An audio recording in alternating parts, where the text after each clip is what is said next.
Okay, folks, let's get this situated. I don't know why this wants to do it that way now. That window is always maximized.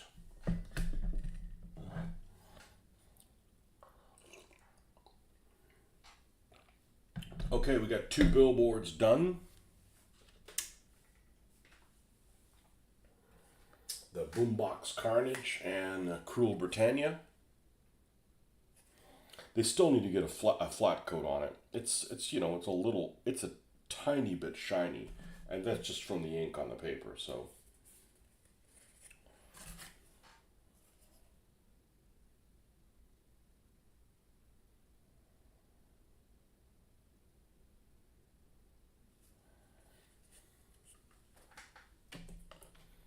okay, so the next one is Asian Devastation. First of the heavies. This one actually has weight in there because it's keep it from teetering forward. All right, I don't know how long my session was yesterday, but it wasn't that long. I was able to get one sign. It takes longer than you think it does. Like, oh, you got to do is paint one sign. It takes some time. Actually, we painted the bases too, so wasn't so bad. All right, this is loose a little bit. Let's go ahead and repair that before we go any further, because I'm sure in the process of painting this, it's gonna come off. We don't need these. Okay, looks like this is gonna come off. So let's remove that as well.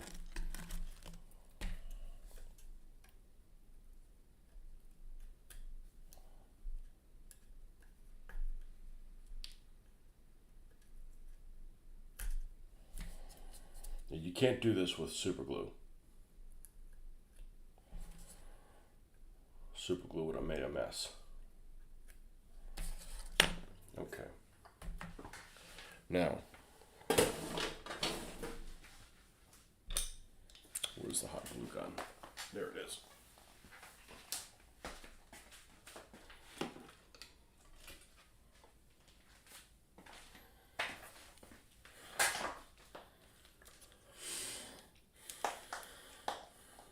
And super glue is just really weird. Like, okay, I want some working time. You can't. It dries immediately. But then there's other things that you put it on there and you want it to dry immediately, and it doesn't. So obviously it depends on how much super glue you put down and what materials you have. But hey, what's up, Jeffrey? All right. Oh, this is going to take a little while to fire up. So yeah, that's what we're planning on doing, is knocking this one out, and then we'll do the Rednecks one. Yeah, ChatGPT did not like me putting Asian devastation. Like, it's not about devastating Asians. It's about, Asian, and technically they don't have to be Asians. They just drive Asian cars, devastating everybody.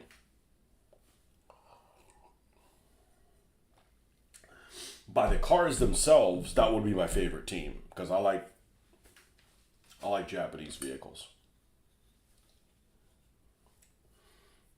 Didn't have an Asian car that wasn't Japanese. Well, the wife had a Kia when I met her.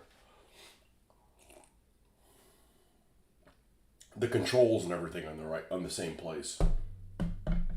You borrow like a German car or domestic. They got controls, lights in the wrong damn place. Can't find it. I know I borrowed a car one time to go to an airport or something like that. It took me 10 minutes to find all the stuff I needed to find on it. Like,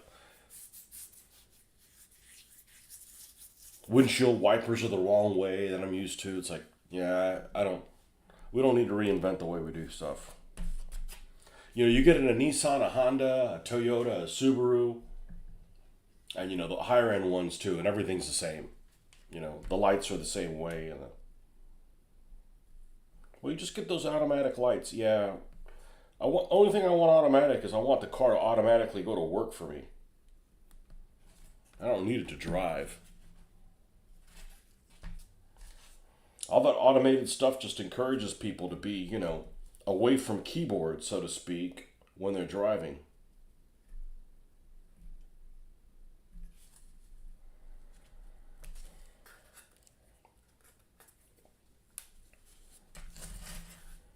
Okay, that's all it took. We got a couple little spider webs here to deal with, which are, you know, not a problem because they're not epoxy spider webs where they get stuck on stuff. They're just, we'll just pull these out. Man, this would make really good, like, control lines for a plane, but they're not very durable.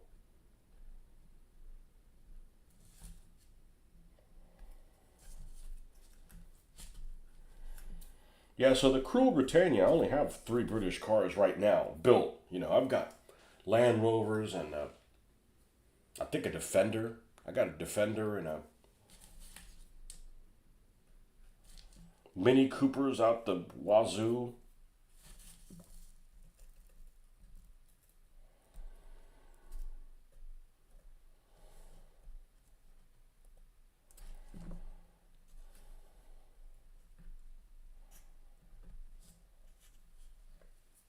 We'll get that later. It's not really critical. Let's unplug this thing so we don't burn ourselves, which surprisingly hasn't happened.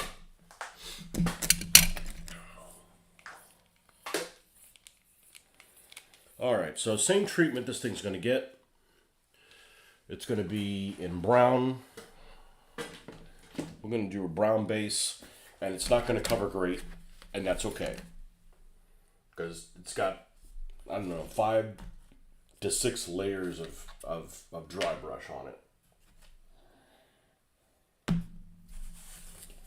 All right, I'm going to do one thing before I get started.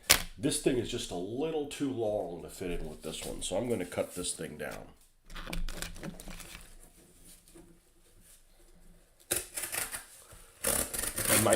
And my source for cardboard at the office is dried up. So now I just use the tops of boxes.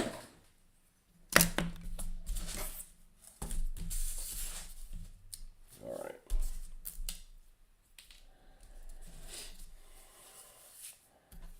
All right, so a brown base. I can do one of two. I'm not real particular. I believe the real brown is the one that we use for the dirt. And this dark chocolate we use for this. And both of them cover terribly. They don't cover terribly. They're watery. They're really watery is the problem. What do we got up here? Is this a folk art? It is. It's got a lot of red to it. Dark brown my ass. It's red. Red like.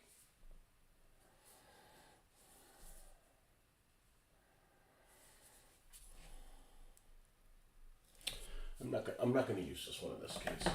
We're going to go in with this dark brown, even though it's watery-ish. I didn't feel like it was a problem waiting for it to dry, so.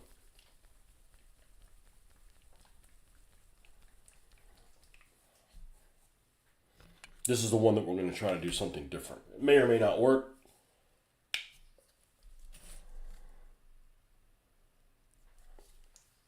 Even this one's got plenty of red on it.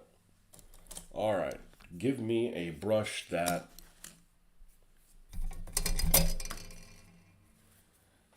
works.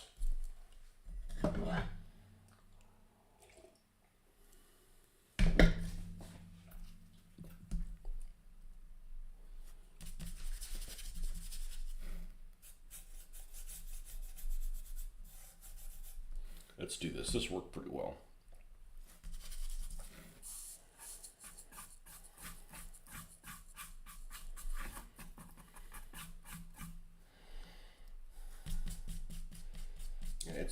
It's super transparent.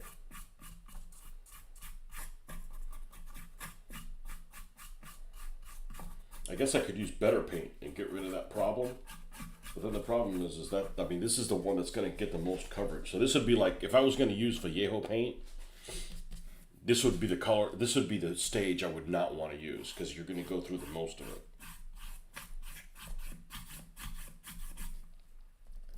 But it works. The end result works. It's just kind of like, man, I wish this was a little bit more satisfying putting this on.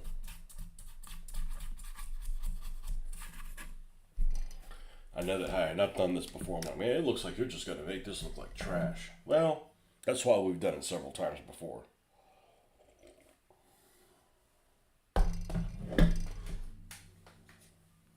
The end result's pretty good. And I think I'm going to go back and I'm going to put little nail holes.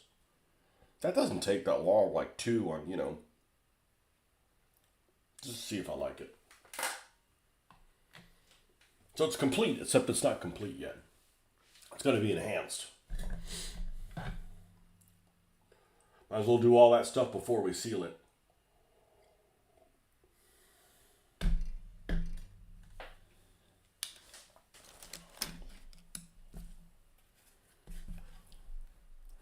But making all these structures out of wood made me think, I could probably do some pretty cool stuff. I was going to do like an Old West thing.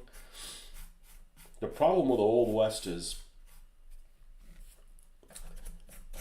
it's just not my kind of venue. I mean, there's things that are really good about it, but one of my favorite games I ever played at a convention was actually an Old West game. Oddly enough, I decided to play it because I know the GM and they put on great games. And not really sure what core set of rules that they used, but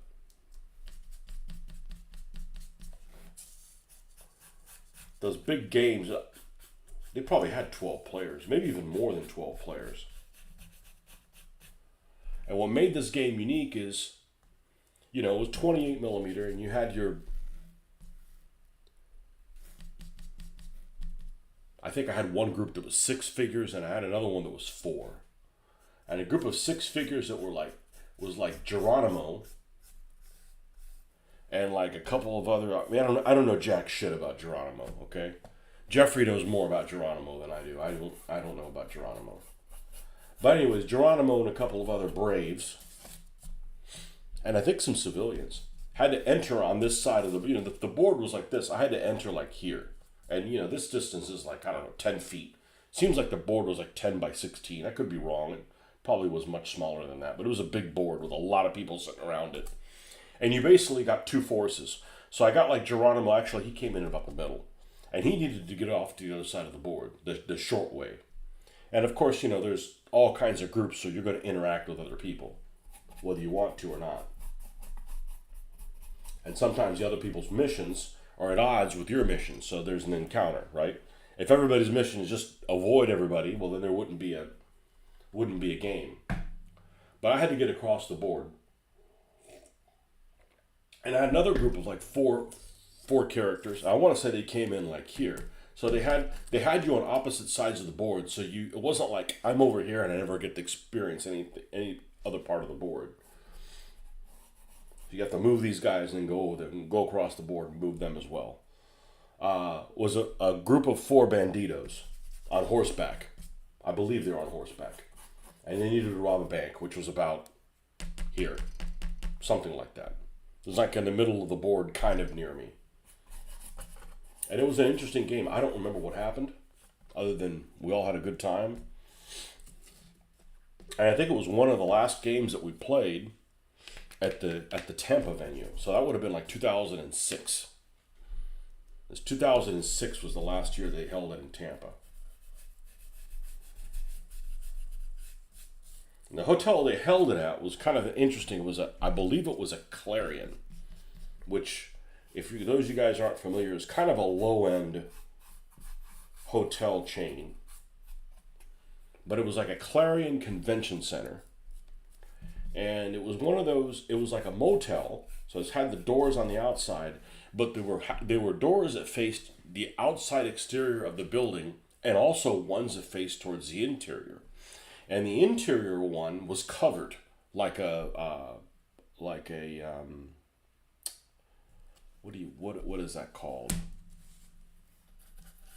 Like a greenhouse, but not. I mean, it wasn't, so it was air conditioned and everything. And the convention was inside. So, the whole thing was like, had those terracotta type tiles and stuff all over the inside. And there were rooms that faced it. It was an interesting thing. It was just kind of a low end thing. So, of course, low end means, they didn't spend a dime on maintenance and the place just got run down. But it was a cool concept. And then the convention was actually inside this big ballroom that was in the center. Atrium. Atrium's the word I'm thinking of. This big atrium. And it was a rather large hotel. The inside was probably, it was kind of square. You know, the rooms were towards the inside. And I would say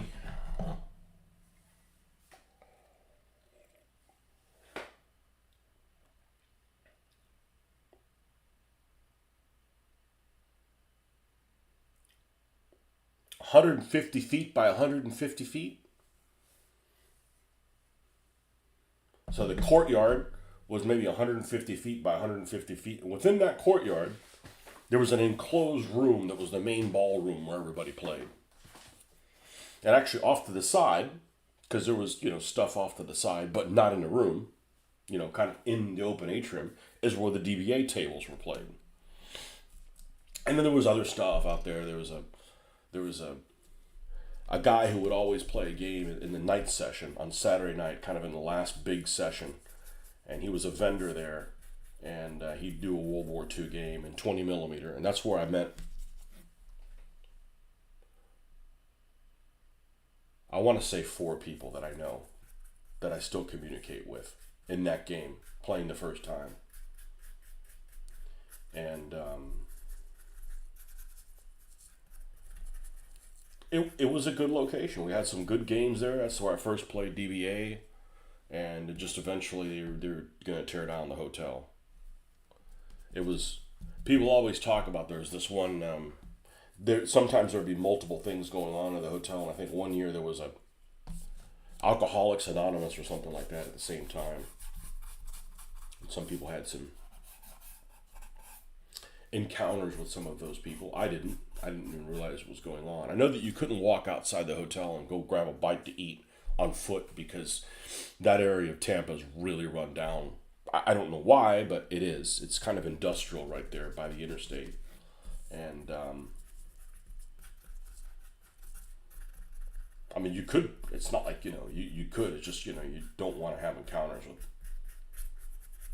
unsavory types. Or I don't want to have encounters with unsavory types. I'm sure there's people that want to have encounters with unsavory types, but I'm not one of them. And I think the property, that was in 2006. And I think the property until like a year ago sat undisturbed. Like they tore down the hotel and it was like an empty lot forever. And it's like on an important intersection. It's at Bush Boulevard and which leads to Busch Gardens and I-275 through Tampa.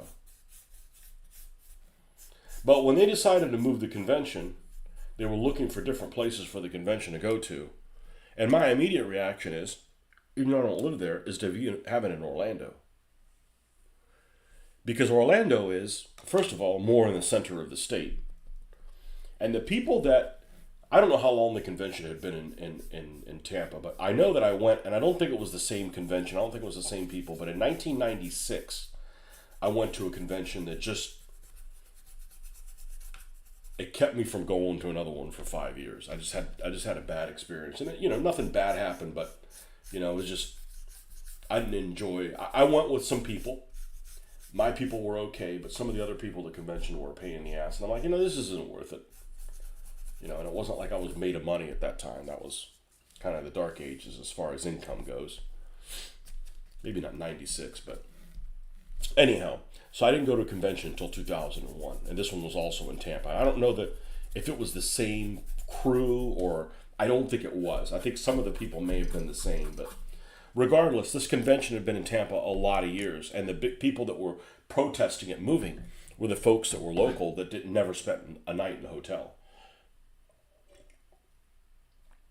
They just go to, the rest of us, we have to spend in the hotel because they're not going to have it in where I live because there's just not the population density for it.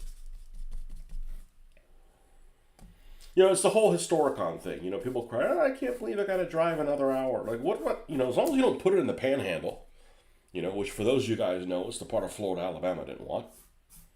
I mean, part of that's like in a different time zone. Like, that's forgotten Florida, right? As long as you put it somewhere else, or you don't put it down in South Florida, anywhere else would probably be a good location for it.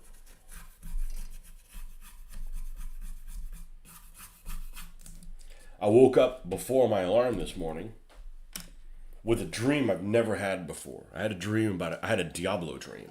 I had a dream where I was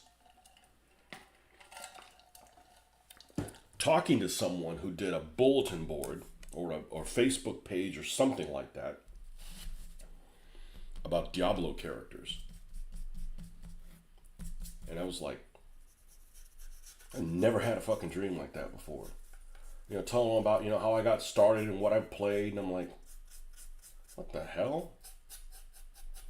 I'm not playing the game that much to be, have that front in my memory. I actually don't know anybody that plays that game. It's funny. There'll be some games like, oh, everybody plays, and then I don't play them. Maybe I'm the problem. Hey, I've played a lot of games. I know what I like. I know what I don't like. So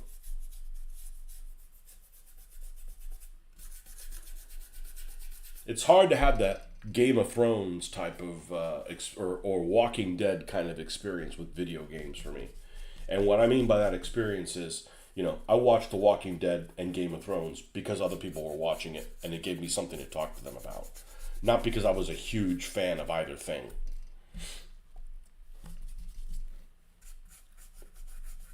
And it's unusual for me to run into somebody that you play the same kind of games. Much anyway. Command and Colors or games or periods that don't interest me that I'm never going to play again with who knows what kind of random people. I'm like, well, I came over to eat with folks, go to the flea market, and that's it. So I am not super interested in going in April. I'm not saying I'm not going to go, but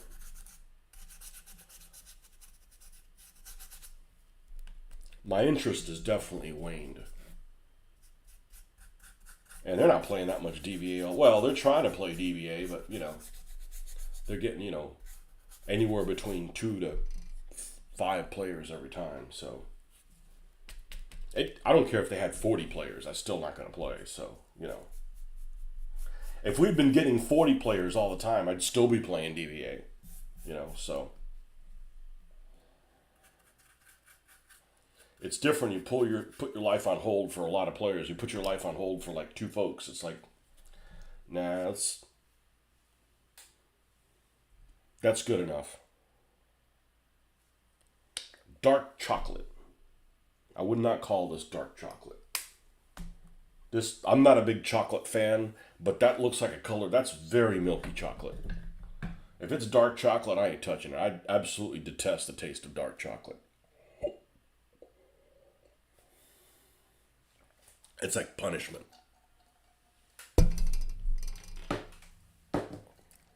So, DBA is popular, but it's all over the world. I mean, how many really active people are playing DBA? 100 maybe? But we're all over the place, Or we were all over the place. Had an anxiety dream about terrain building this morning. Interesting. Is that a first for you?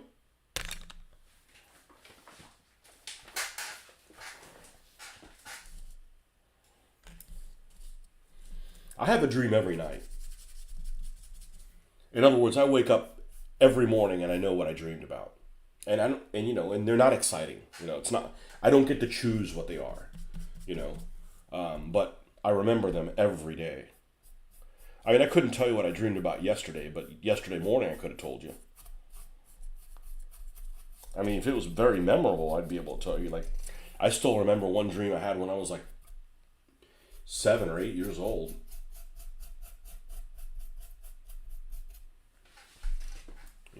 But yeah, I never had a Diablo dream. There's never even phased in there. I think because yesterday at some point I was reading some of the comments and I almost commented on one of the pages. This guy was complaining, makes it sound like the wrong thing. He was venting about it was somebody who was near my age. I don't consider myself old, but the reality is somebody who's 55 or almost 55. I don't feel like 50. I don't feel 55. Anyhow, that plays video games is kind of unusual. Well, I'm the generation, we've always played video games. We've had video games since, we were in our teens. I played all the Diablos from the first one when it came out in '96. So I was 25 when it came out. Played the hell out of all of them.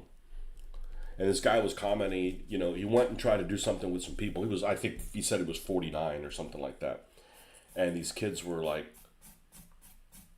trash talking him. And they're like, punk ass little 13-year-olds. Get good. Follow a build. I'm like, I've never followed a build. I haven't just automatically picked random stuff, but some of the skills are just too fucking complicated.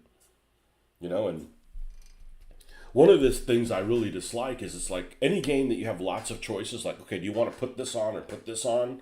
But then to see if it makes a difference isn't right there as soon as you open a page.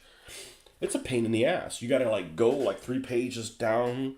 Okay, let's see. My critical strike went up, but hold on. I actually have to be in a game because, that's a software issue. Like, you can't just be in town and change something and see what your percentage of going up is. You have to start and go into a dungeon. And I'm like, that's too complicated, man. I already have a freaking full-time job. For terrain, yes. Yeah, building terrain takes forever.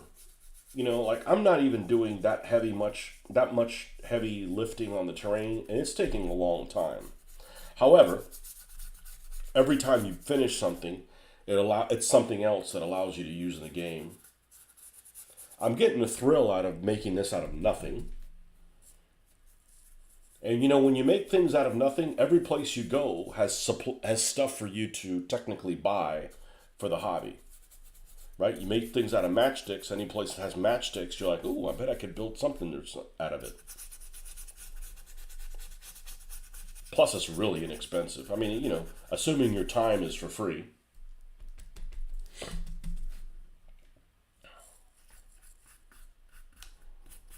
And people always say, man, how do you have time to do all this? So, well, how much TV do you watch? Because I don't, well, I'm watching a fair amount now, but it's time you spend with a wife. If it was just, I wouldn't watch TV at all if I didn't have a wife. And I'm watching stuff that, I'm not watching, war movies or anything. I'm watching stuff that's, sitcoms and stuff like that we both agree.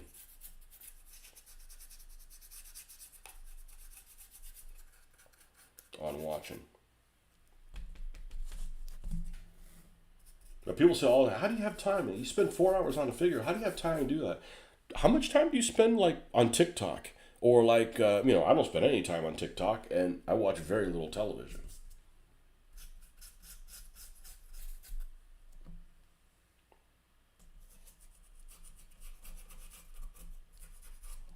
And this, you have something to show for it. Like, you're done with it. It's not like all of a sudden you snap your fingers and it's gone.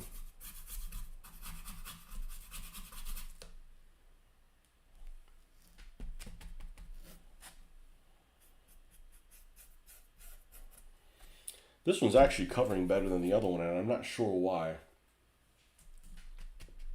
Better than the Cruel Britannia. Not that it didn't cover bad, but, the process was unsatisfying. It just seemed like it was just wasn't covering well. Like I said, it's one of those things that, like I said yesterday, if I hadn't done this before, I'd be like, this isn't going to turn out well. If I didn't trust the process.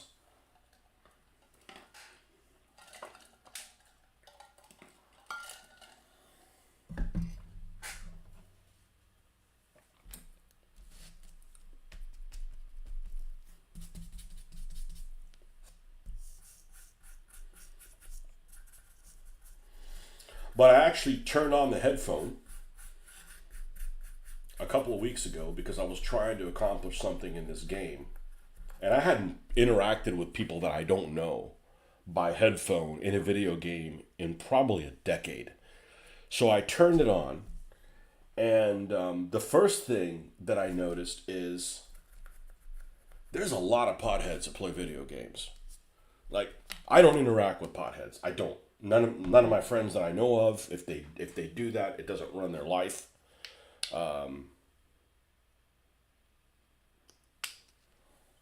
I'm not a fan of being around people that are dopey.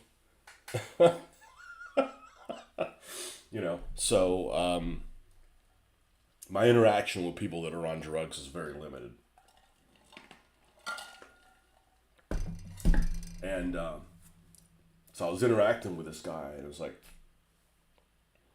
hey, I'm looking for, he's like, well, do you need anything? I'm like, I'm looking if you got an extra one of these, and I'll pay you for it, or trade you for it in the game stuff.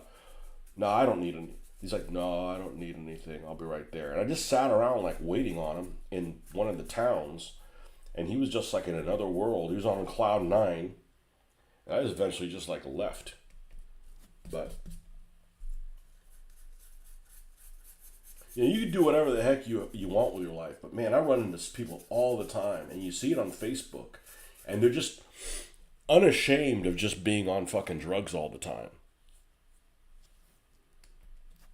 And that just wasn't the case when I was growing up. Just like I don't have a problem with alcohol, but if you're fucking drunk all the time,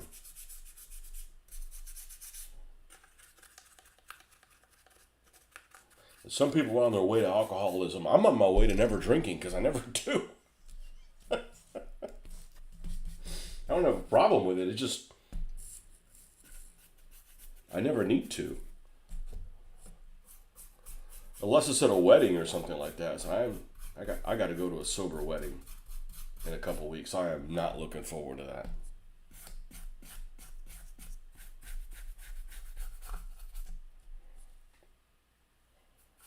Obviously not a Catholic wedding.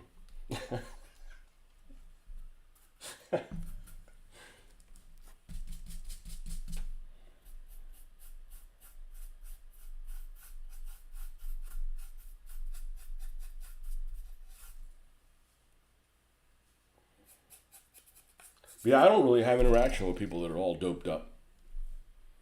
With people that are just like, like.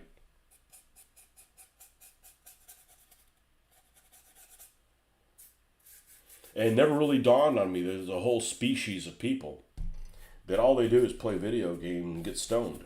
Like, you gotta go to work. Oh, I don't work. Well, what do you fucking do all day, man? I mean, there's few people that I don't like to go to work at all, but I have to, you know?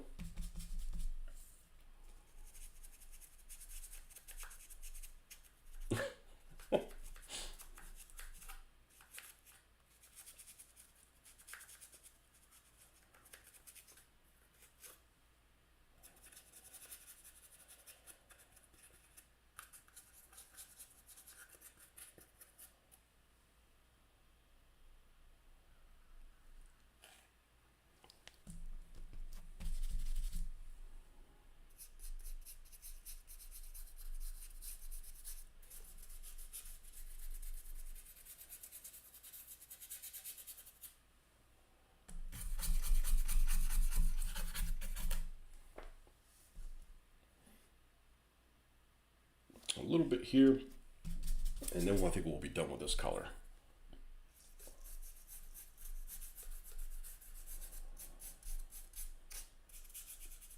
And I'd like to say that's an American phenomenon, but I bet it isn't.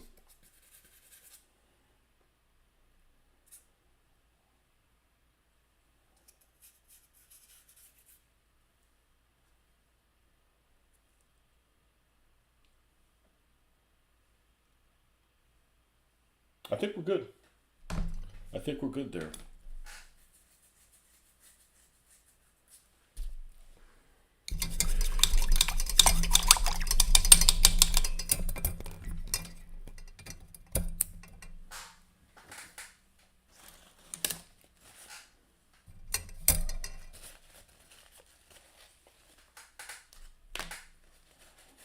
All right.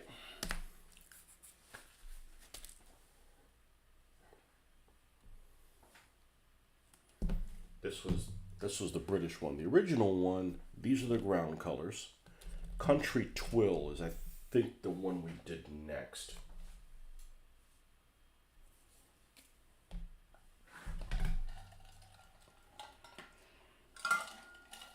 And I may not paint any of these crossbars like they're red.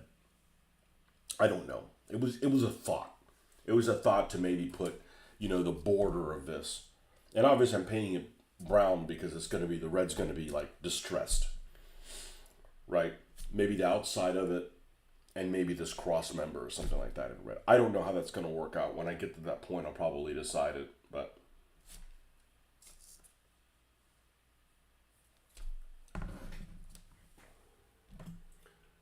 okay. Let's go with this coffee latte.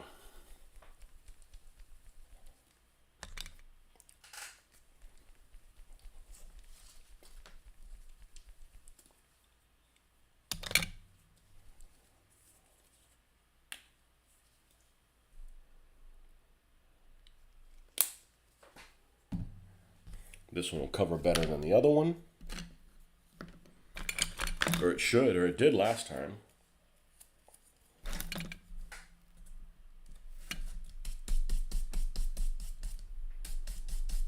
Again, watery as hell. It's got too much carrier, not enough pigment.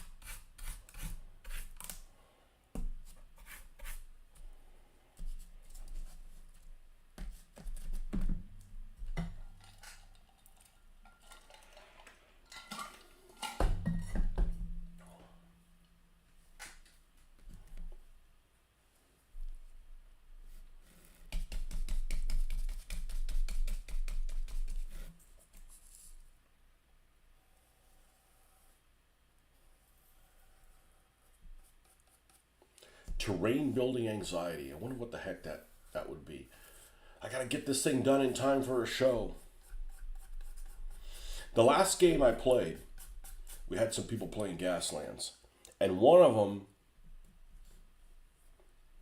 broke one of my signs. Now, it didn't upset me because I saw how they did it, and I could have very easily have broken it as well.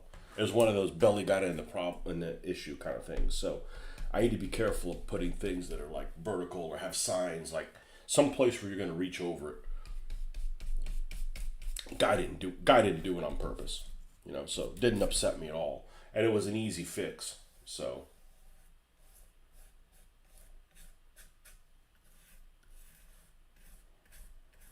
make sure we don't have things that we have to lean over.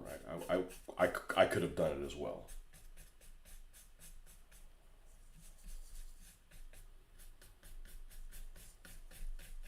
It wasn't like he was being all ham-fisted about it.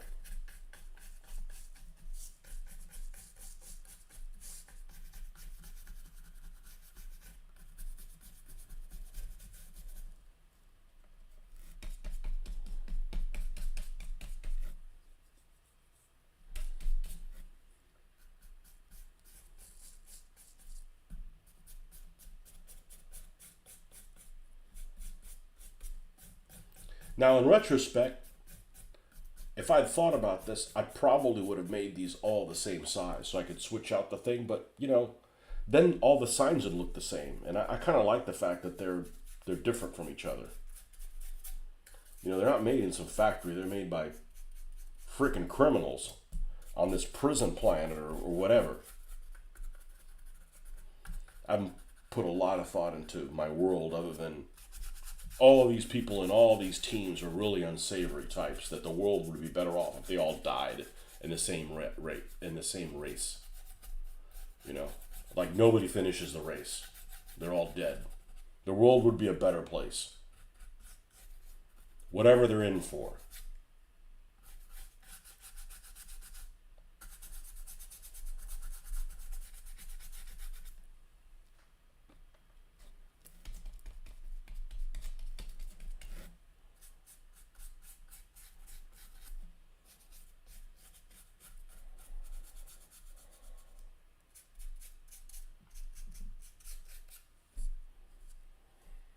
actually looks pretty good, and it's only got 2 colors on it.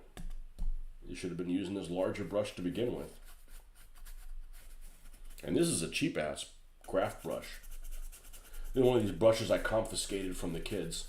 Well, I don't have kids of that age anymore where they come over and they, let's keep them entertained playing with craft paint. Some of my craft paint's all that. Like, they don't use that anymore. My daughter, if she does painting, it's with her watercolors, and well, I ain't touching watercolors. That's unforgiving.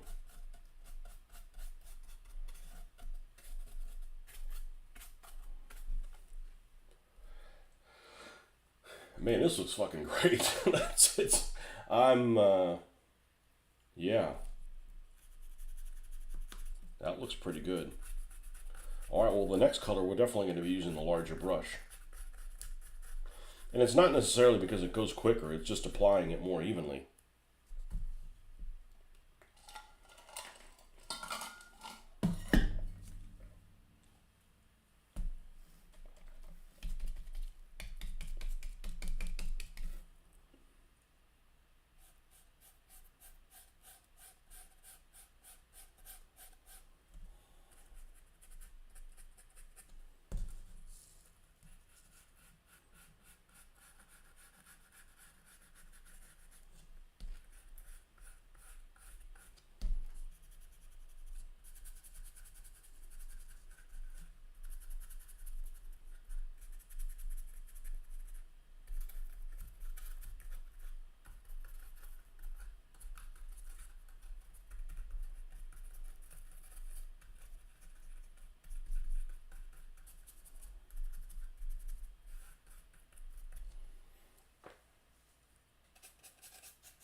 It's definitely warmer. I like that.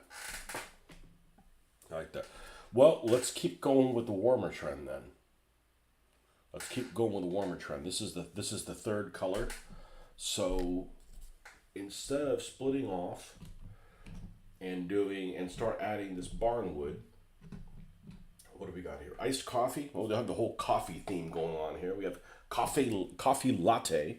First, we start off with the dark chocolate, which isn't that dark, and now we'll move into coffee latte and then iced coffee. My personal favorite.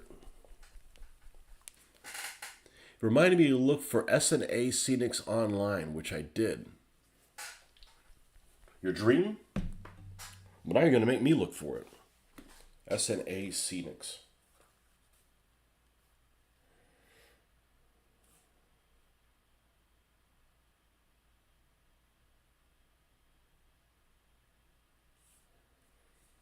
I'm not familiar with that. S and A Scenics. Anybody go to the miniatures page anymore? Man, that used to be part of my ritual. I'd wake up, check my email, like, what the hell's that? And web store will remain open and orders will be starting when I reopen. A lot of people on vacay and or retiring.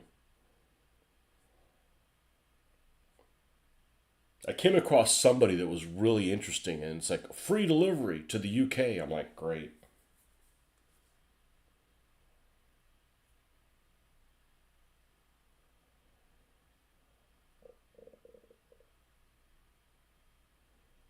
I've never heard of these people.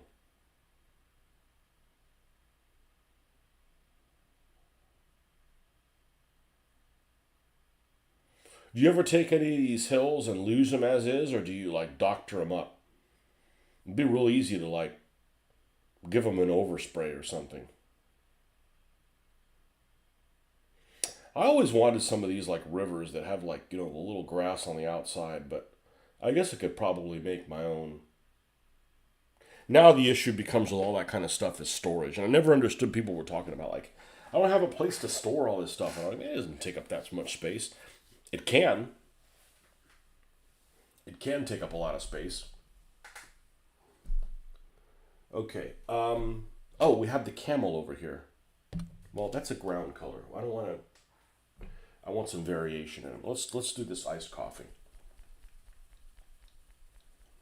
And whoop, we're gonna go ahead and rinse this thing out so that we have better contrast.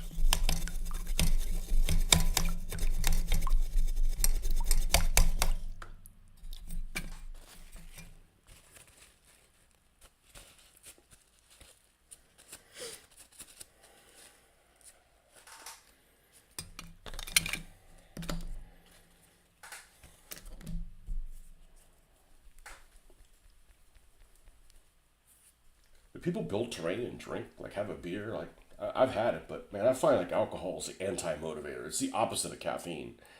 You know, I have some coffee in me. Like, let's get it done. I have alcohol in me. Like I don't give a shit if I get it done. Like not gonna get things done like that. You know, not gonna accomplish goals. Like doesn't. Oh, let's get away from that color. Doesn't work for me. Let's see how. Ever so lightly. Now this color is fine, but there's not enough contrast between it and the underlayer color, so it doesn't even. It's not that noticeable. I'm gonna have to add some white or something to it. Even though I said I didn't want to make it too chalky, but.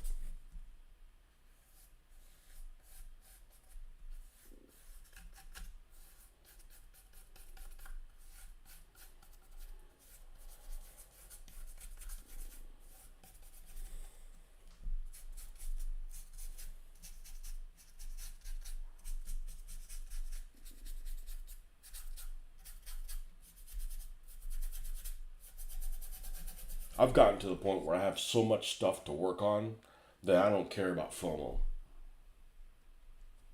You know, if I miss out, I guess it wasn't for me.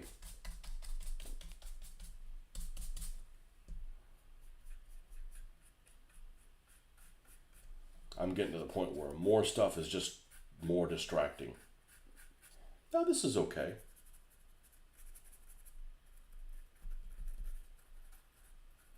I don't know if I'm going to do anything red on it though.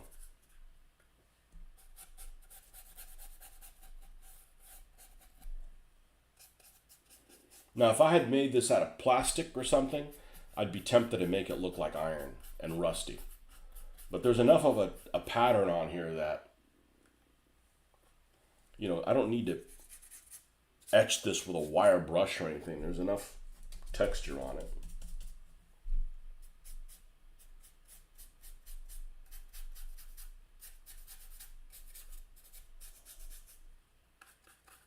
Or if it was MDF, I could make it out of iron. Because MDF really doesn't have any grit, any grain. It's pretty smooth. Or it can be.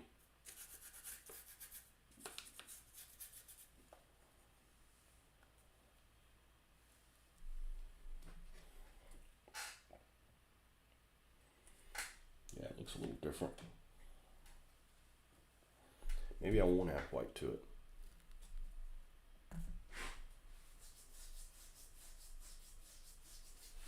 Maybe we will.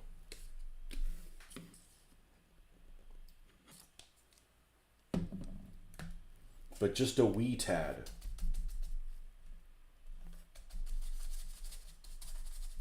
Like that.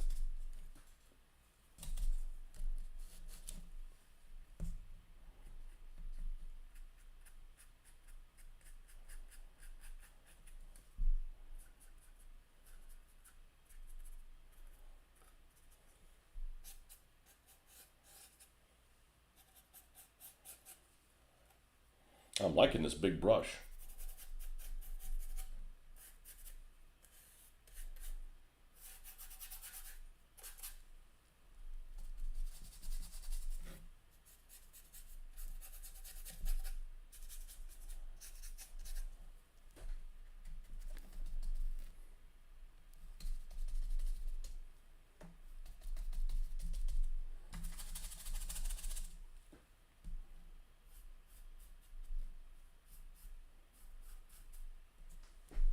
He found some of the terrain I bought years ago and wanted to see if they were still going.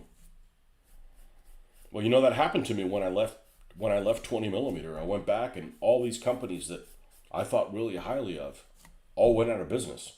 Either the owner died or the molds went to shit or, you know, Battlefield and MMS and a couple of other ones. Wasn't really sad to see Britannia go. Britannia was offered everywhere. I didn't really like the look of their figures. I mean, you know, I don't really want anybody to go out of business because, you know, the more choices we have as consumers, the better off we all are.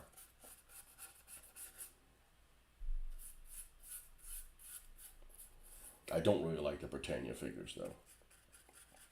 They were all miniature. Which one is it? Not miniature war games. Miniature war games, you can't get a whole. The one that's all over the place. I could even picture it. They were huge advertisers on there.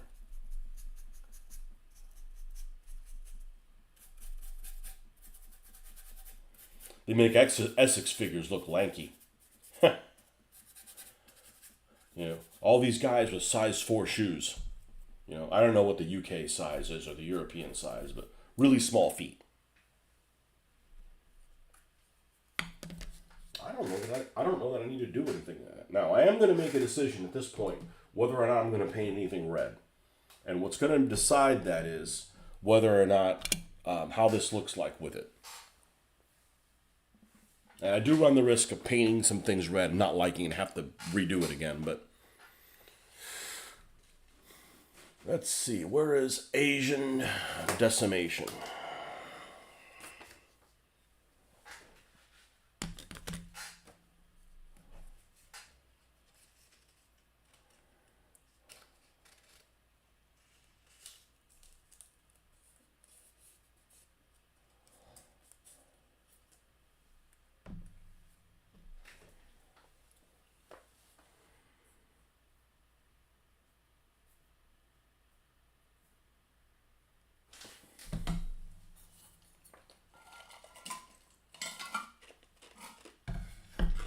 Well, the reason to do it would be to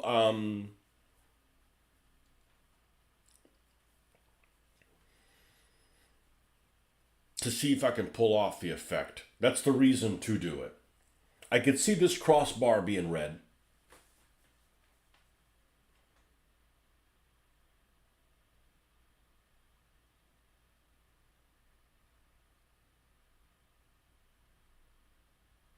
Let's do it. Let's do it. Let's do it. If I don't like how it looks, I'll just undo it. But what I'm going to do is I'm going to be smart about it. I'm going to paint only this crossbar red. Finish it all the way to where I think I would leave it. And then see if I like it. Not start painting a bunch of shit red. And then have to undo it. Alright, so let's rinse this. The terrain is simple, mostly scale agnostic. I like that. I like that term, scale agnostic. The other term I like, which I found out only about a couple of weeks ago. I saw it on some wargamer site. It's something along the lines of you need to pray to RN Jesus. Random number generator Jesus. Big N, big R, big N, big G, ESUS. I thought it's hilarious. I said, we're going to have to remember that. Now, Tory Gate Red.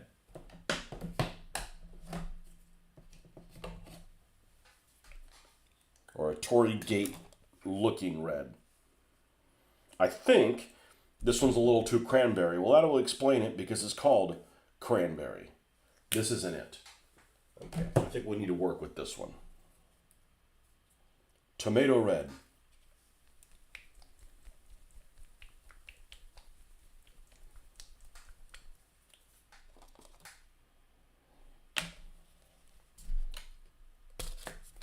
Molto tomato.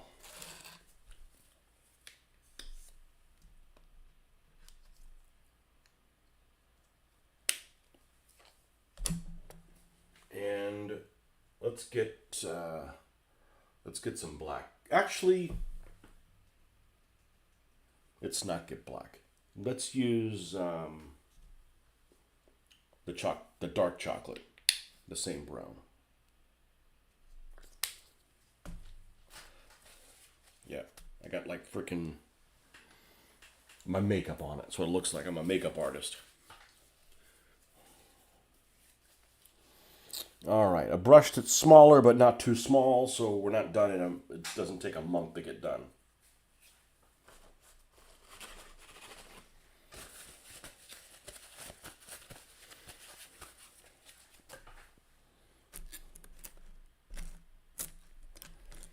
Okay, and a little bit of water.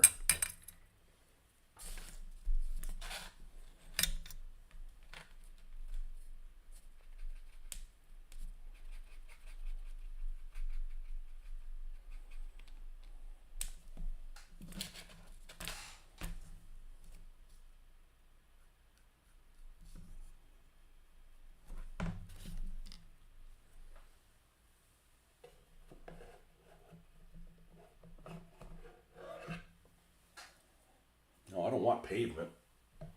Go away, you trickster. Black.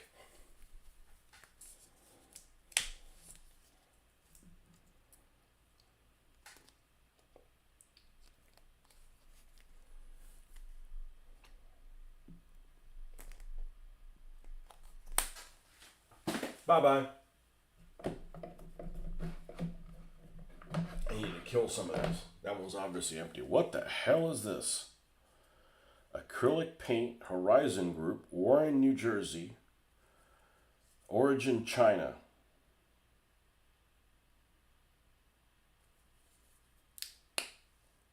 Hasn't been opened yet. I ain't using that. I ain't using no fucking Chinese paint.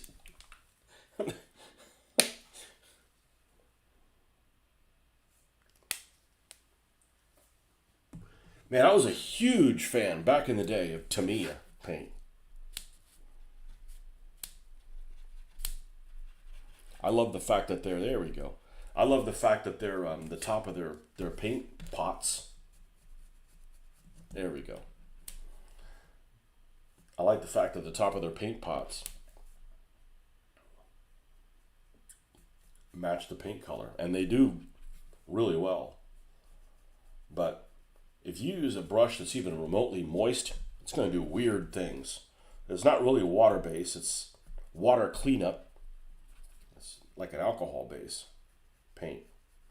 Now they got some kind of lacquers, and I'll never hand paint lacquer paint.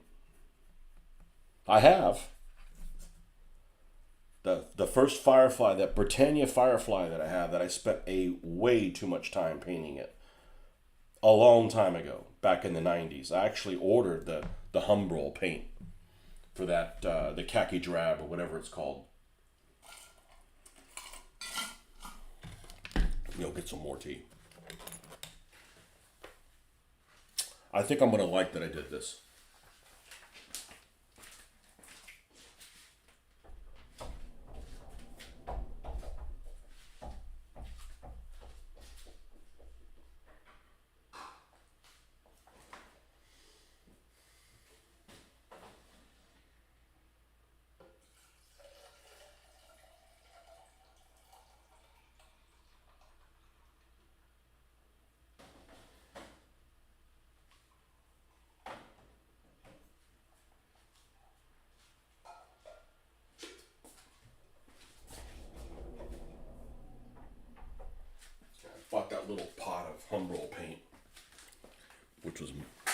Very difficult to open. Very difficult to close.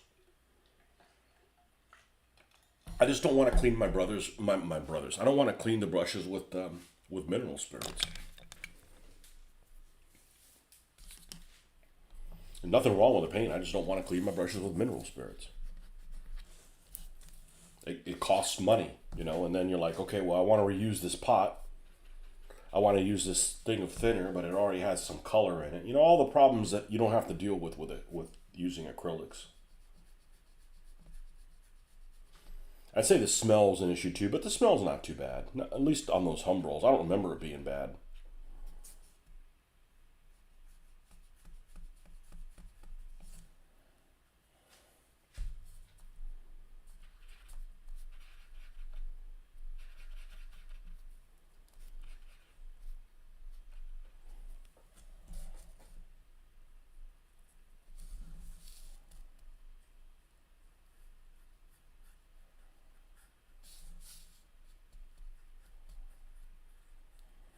I love mixing these colors and making my own blends.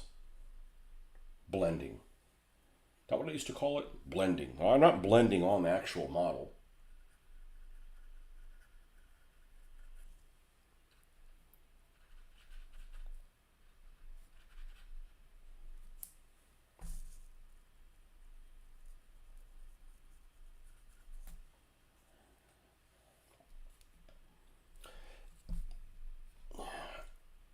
I don't have to paint the back. In reality, they probably wouldn't have painted it, but I think it's going to look more finished if I do paint the back.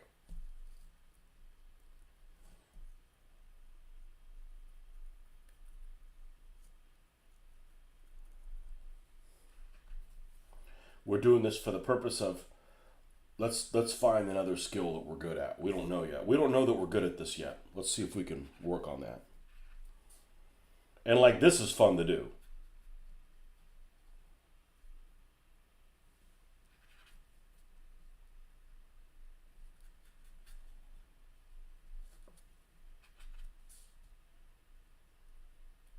All right.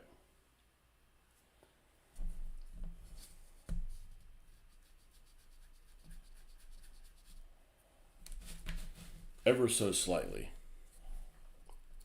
Let's add more red. Add more water. It's going to look faded exactly.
This is going to be practice when I do some of the French buildings.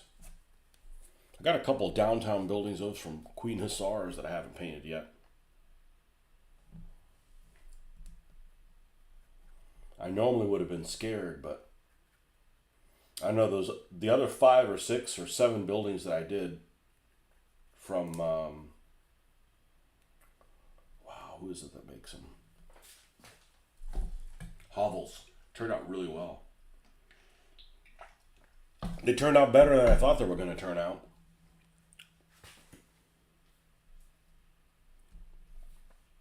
Okay, now what we're going to do is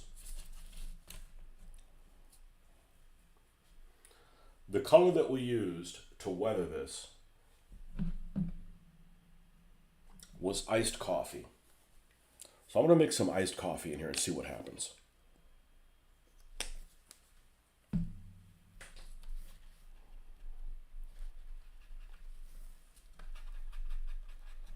And I may not like how this looks.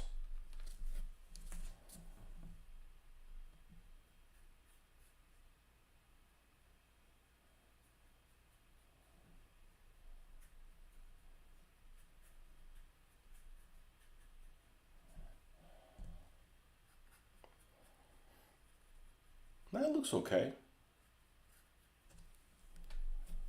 I didn't really have a color in mind, so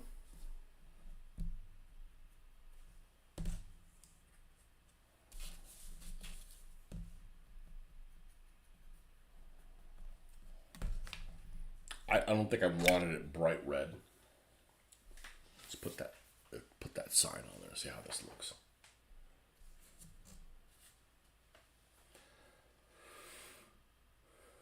Your own 6mm imagination campaign in the desert?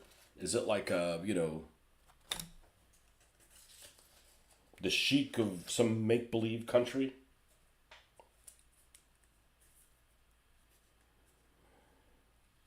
Okay, I'm going to trim off a little bit left to right. We'll go to this side because there's a little bit of white showing there. And then not off the front. We're going to take some off the bottom. Very, very little. Okay.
Supposed to get some rain and get cool and then cool down again. I don't know when that was going to happen.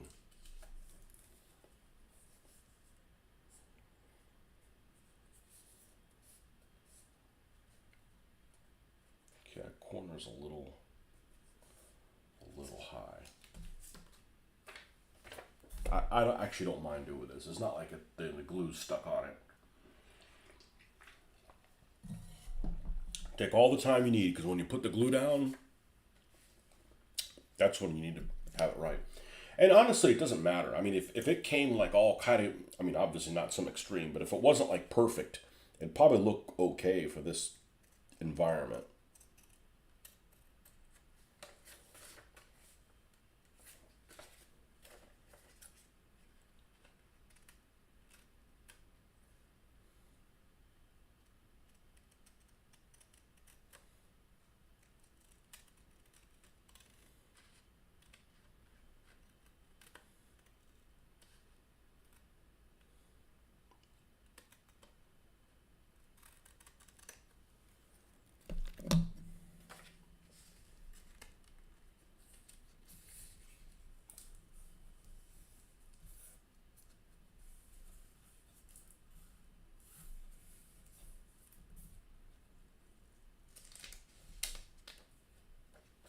Almost there.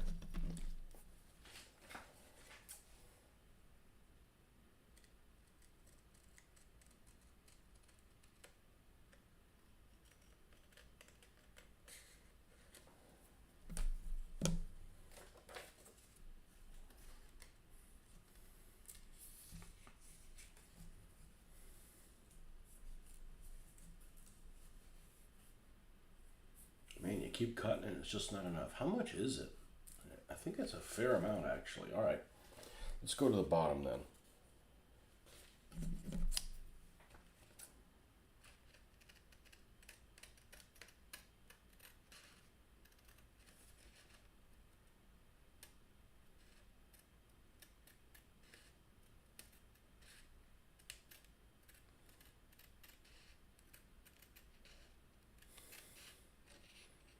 I can't imagine having carpet in a room that I'm doing this kind of stuff.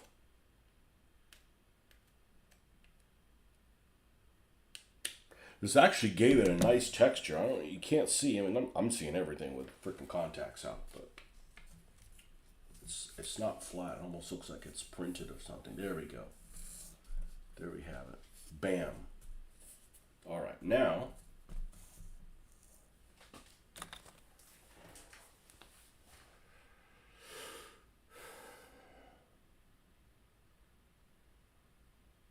I'm fine with just this being red, but I want it a little bit brighter red. And I think that's good. I think that's good.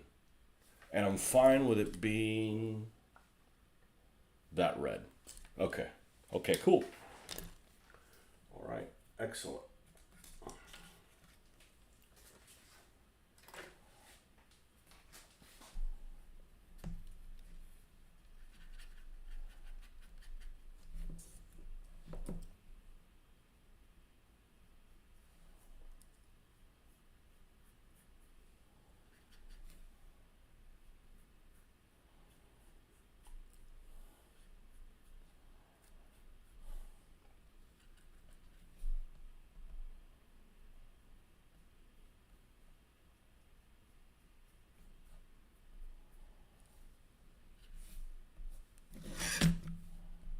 You're in the wrong place.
Is there any yellow? Yeah, there's yellowish type stuff to it. All right. Daybreak.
I'm leaving the backside the way it is.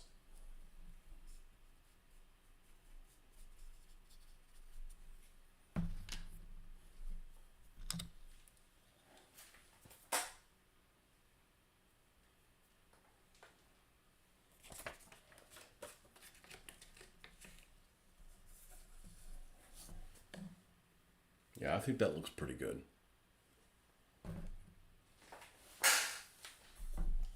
Just looks slightly different.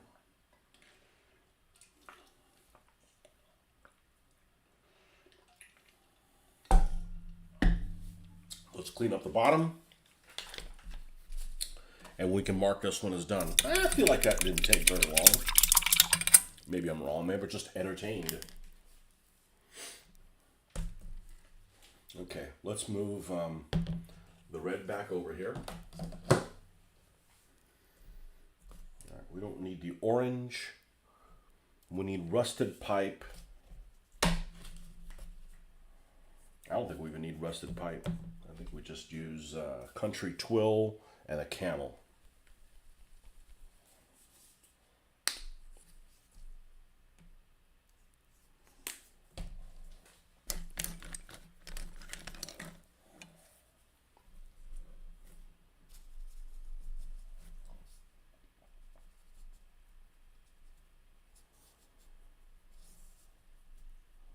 I like doing all this stuff with my contacts out because you get to enjoy. Well, like yesterday, the ones I did, I had my contacts in. But with your contacts out, you get to enjoy all the nooks and crannies that this thing has. Just a lot of stuff that is enjoyable to look at.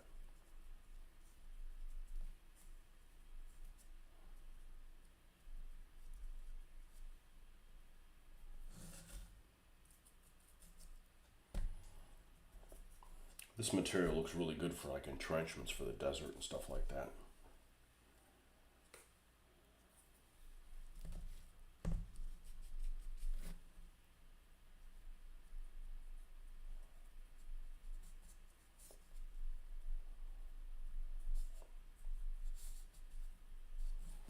Okay, and then camel.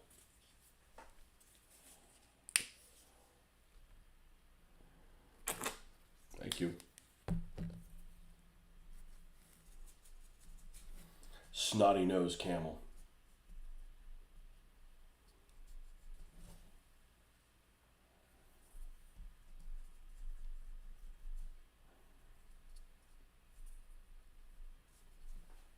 Camel with the sniffles, and still have some white here. Perfect.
Okay. This thing fits on there. And we're going to roll it from this side over.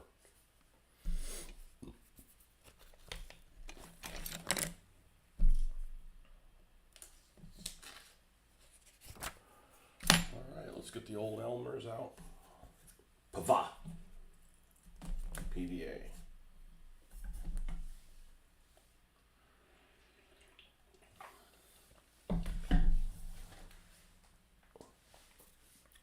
Where's the brush that we use for this? Is that this one?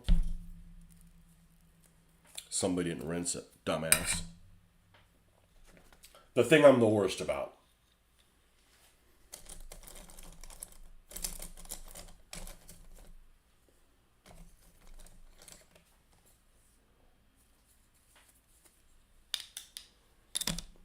It's not like it won't reanimate or anything like that. It's just, well, I can't use it right now. Okay.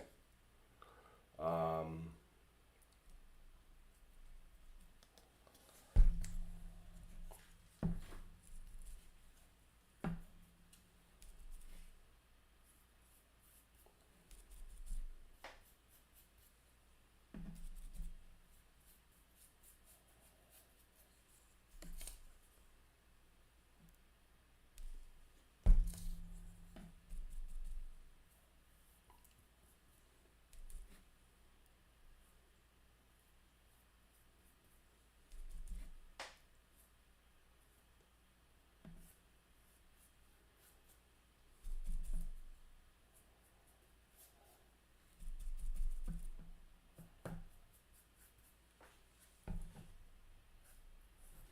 I'm surprised. Obviously you can do whatever you want. I'm surprised how many people like. I made a team for Warden, and they all look like the same car. They're all the same color scheme. Like, that's a big reason I wouldn't. I would. It's not really motivator for me to paint more cars if I don't have to paint them all the same. But that's ultimate. That's ultimately your own choice. I wasn't originally planning on just keeping the cars in the color they came in, but then I'm like, man, there's some really cool graphics and sponsors and stuff already on them. Like, it's a shame to not use that. Okay, get all up in the corner.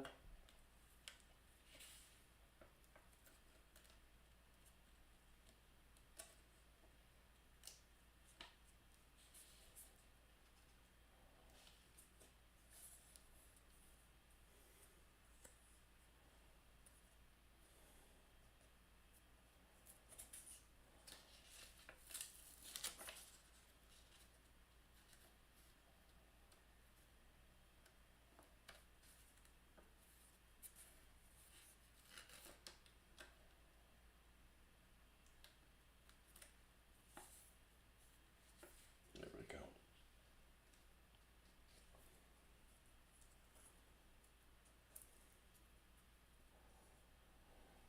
Somehow it got. It's not a huge problem. I mean, but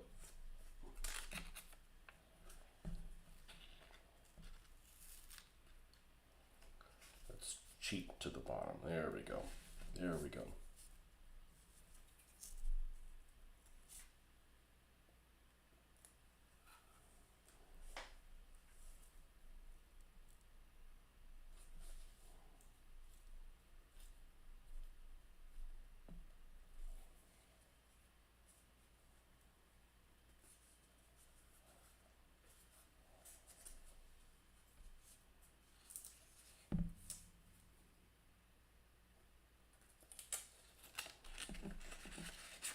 Maybe because it's so big. All right, let's line it up on the bottom. Let's see. Let's see if that works a little bit better.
It just, well, it's not gluing very well. That's probably a good thing. It doesn't need to be glued that well anyways to begin with. Okay, we're good there. Man, I test fit this. I test fitted this. Let's go all the way up against here. Come on.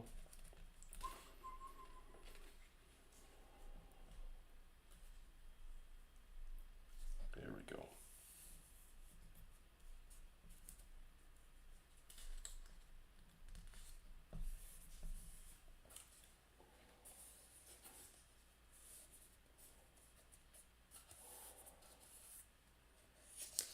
Okay, well, we got to apply more. That didn't work. That really didn't work.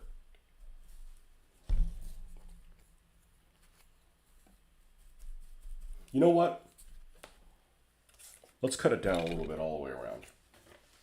It just shouldn't be that difficult. And there is a little bit of a gap. It's not that big of a problem.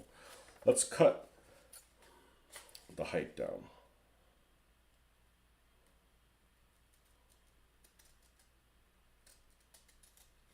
The signs I have on my French destroyed buildings are actually made to be removable. So I could put Russian signs on them if I needed to.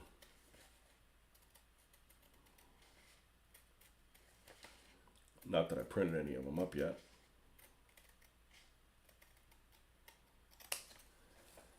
All right.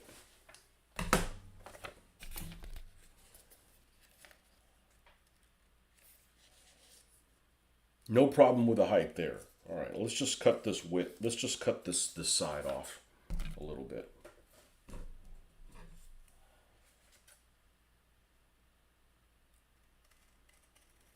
I shouldn't be trying to get it that freaking close anyways.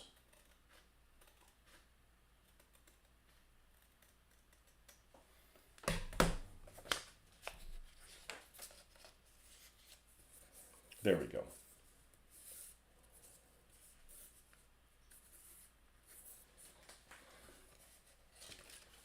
Stop fucking around and just do it. All right.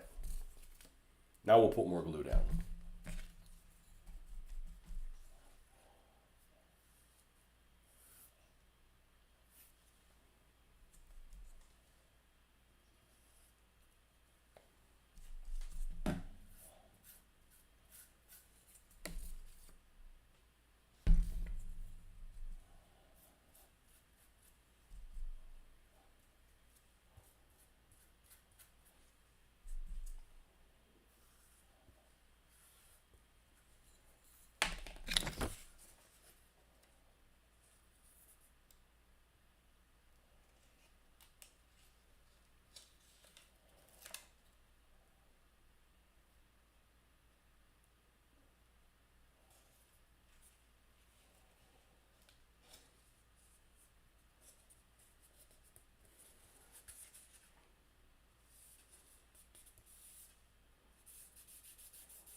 Still cattywampus over here. What's going on? Is it getting bigger when I'm? Nah, it will be just fine.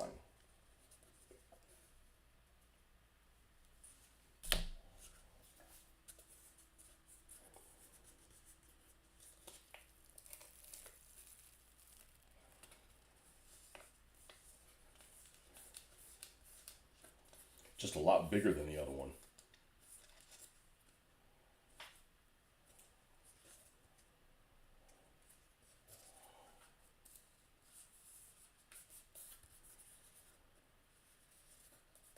Yeah, it's off the top a little bit. Yeah. Whatever.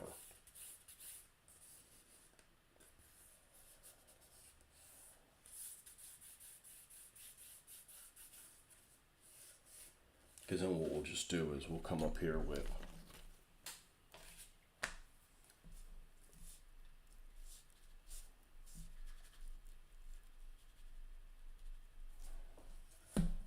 since this is black.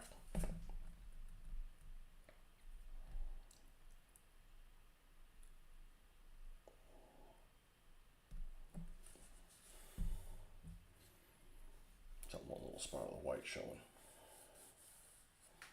Okay. Trying to make it look too perfect. Bunch of fucking criminals. Okay. There's this Asian decimation.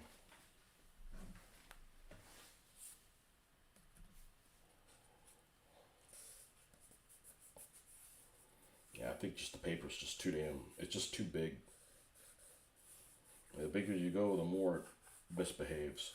And if it had ripples, which it doesn't have ripples, but if it had ripples on it, it'd be okay too.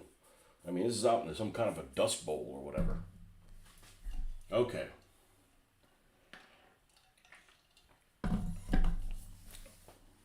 Now it's time to do the rednecks.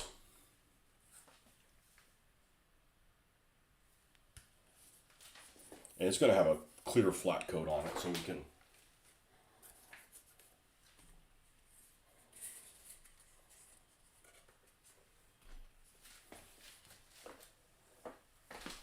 Let's get these out of the way here.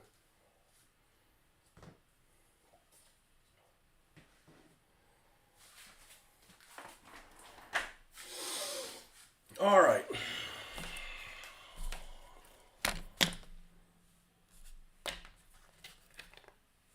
Let's go ahead and move the canteen on here. I don't want to have to repaint something, which is looking really, really small these days.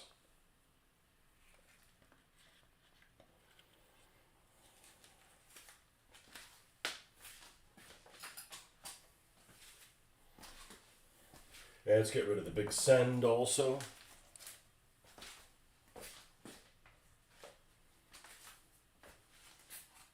All right. And let's get rid of this that has glue on it. I'm going to take the one that was originally on here, and obviously has dry paint on it. Make sure nothing's wet. And we're going to flip it over. A little less chaotic. All right, this one we have some repairs to do.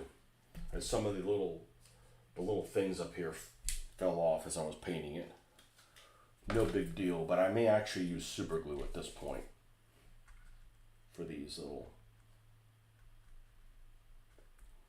for that little spot there and then the one over here.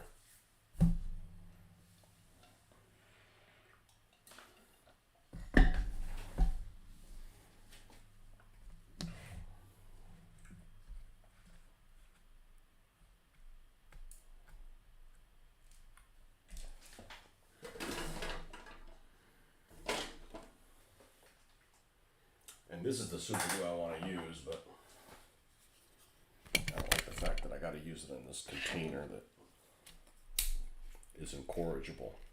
See if we can get just a little bit out. Yep. All right. Need a little stick or something to apply this thing with.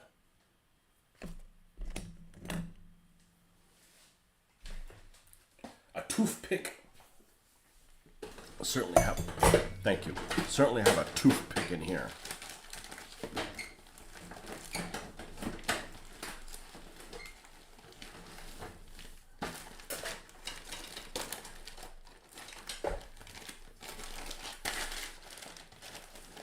Got too many things in this drawer.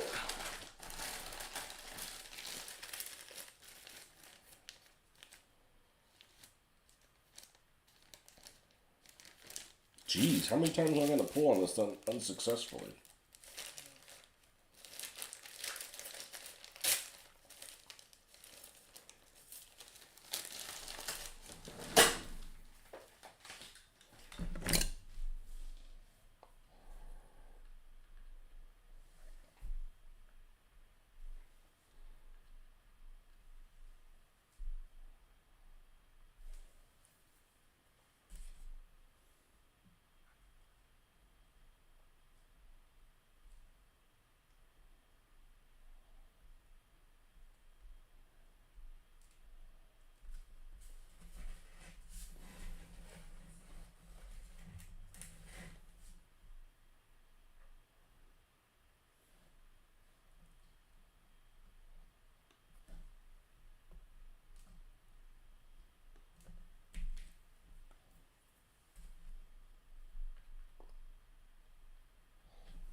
know where this spot's going to be in the middle, so we're going to leave that alone for now.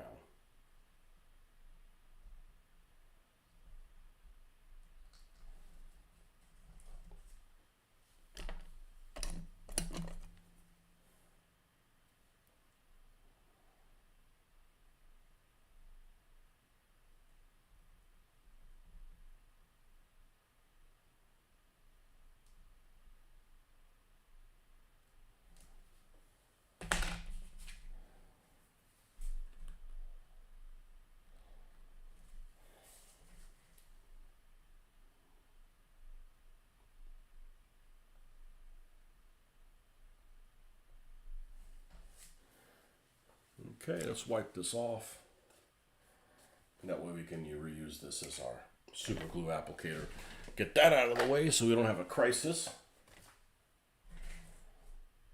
Okay, the rednecks. Let's check and make sure with our X-Acto knife that we don't have any things that we want to remove. Like for instance, there's some goop here.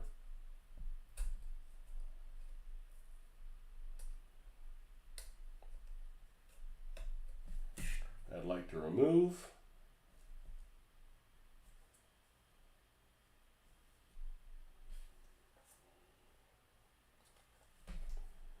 There's some goop here. And I still need to do the little nail holes on the Asian one, so we'll come back and we'll do the nail holes on that one when we do nail holes on this one. And I really didn't want to make my own ladder, but I really didn't have much of a choice.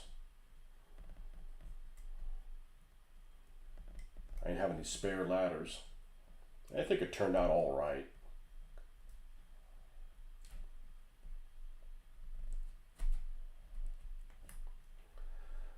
Got a platform there big enough for a figure on a penny to stand up.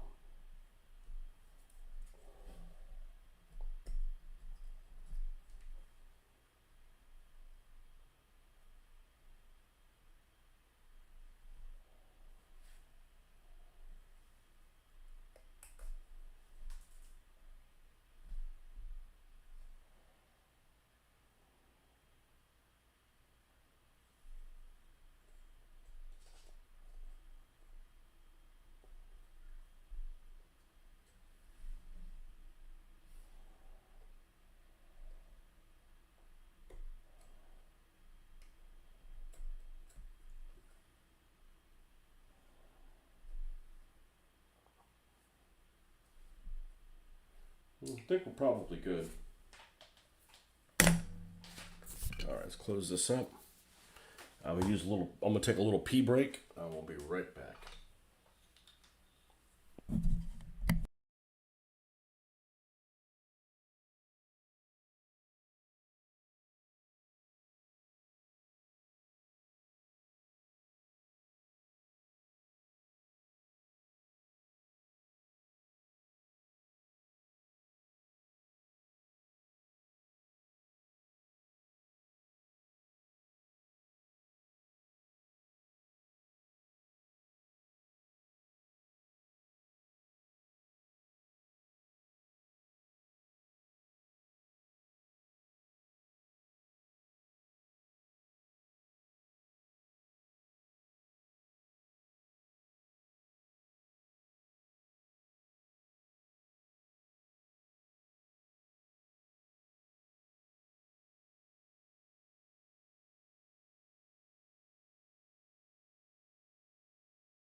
Okay.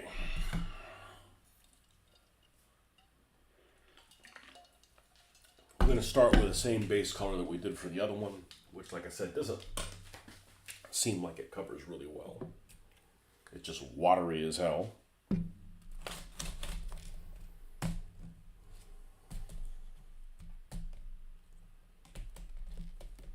What's this one? Barnwood. Okay.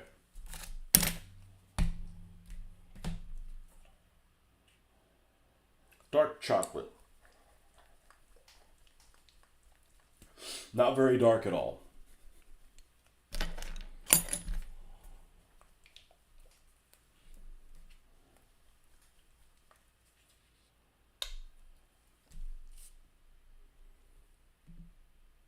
Put it back there.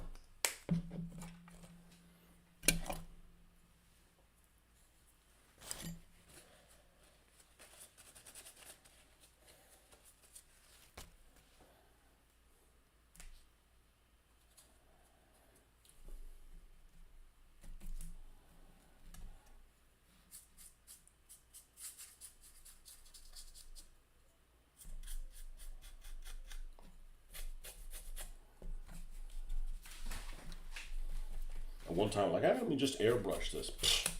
No. No, that takes a lot longer. At the end of the day, you're still going to have to do this anyways. And I want some of the black showing. You know, makes it look like it's moldy, I don't know, weathered.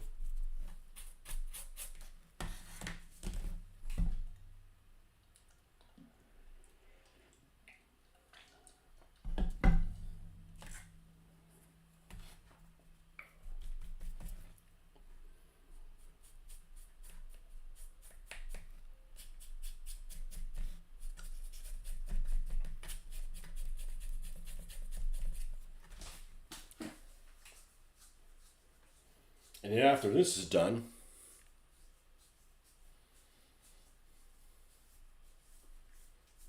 don't know whether I'm going to do the Circus Germanica sign or we'll start working on a shop. Depends what I feel like. Probably won't be in this session. I built the cantina I built offline, so I'll probably do the same thing. I'll probably build it this afternoon or this evening or whatever. Just something to give some, I wouldn't mind having a water tower. I'd rather have some old West structures would work, and I don't really want to buy stuff pre-made. I think it's a lot easier just to customize and make the things that the size that you need. And this is good practice if I ever do one of my African imagination project, which I don't think I'm ever gonna do anything with it, because it's that's just about having a game with a fun narrative. And honestly, I think that the Gaslands is checking those boxes for me.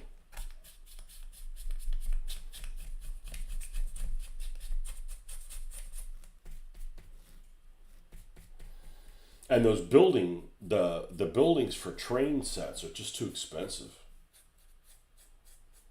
for what they are. I mean, they've been in production forever, some of them, and they're just too damn expensive.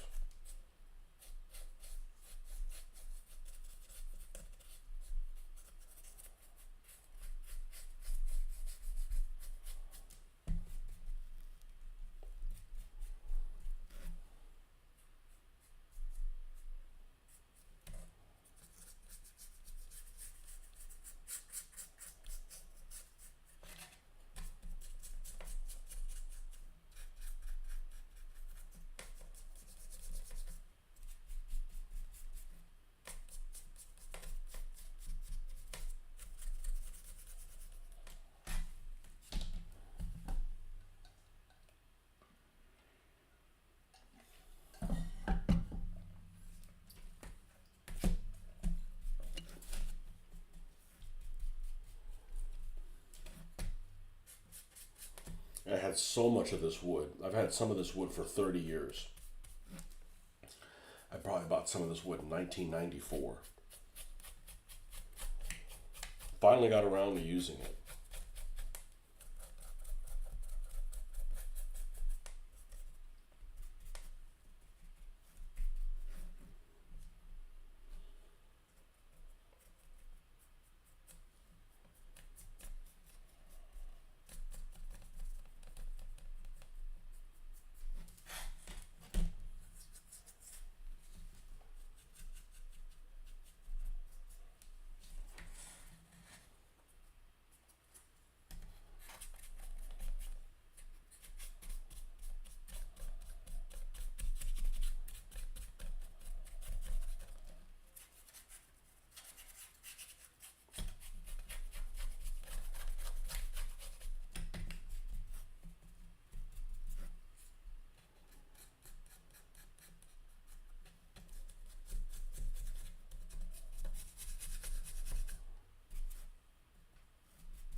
This is the most well, as you go on in the process, the later steps are more fun because you get to actually see what it looks like. This is like not even going to remotely look like the finished results. It's kind of like, all right, ho hum, anybody could be doing this.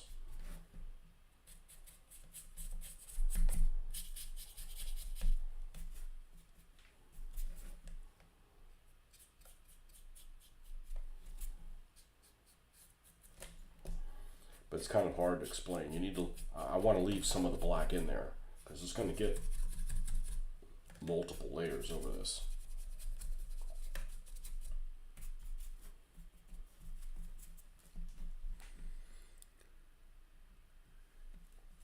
TV commentary and camera positions. On what?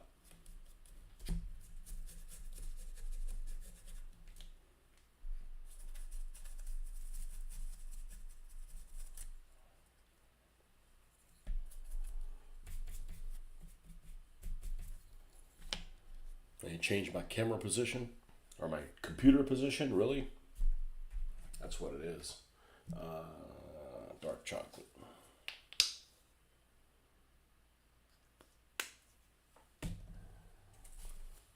You don't watch stuff on TV, man. Everybody's so damn dishonest these days. Maybe it's always been that way.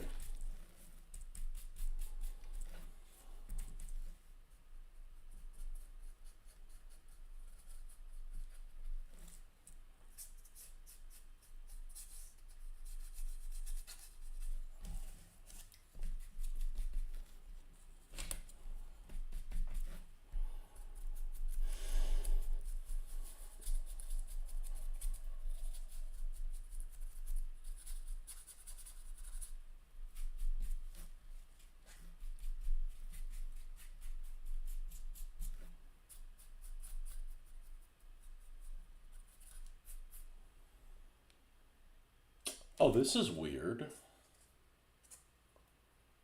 Why does this almost go flush with it? There's not much of an overhang. Well, it is built by rednecks. Okay, well, that's good to know.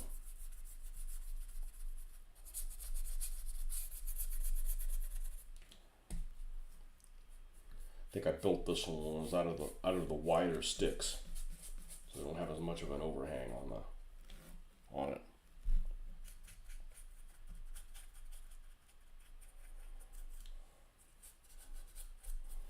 Well, I didn't think there was an Olympics I could watch less of than the last time I watched the Olympics, but I haven't seen a single thing on it, and I don't plan to.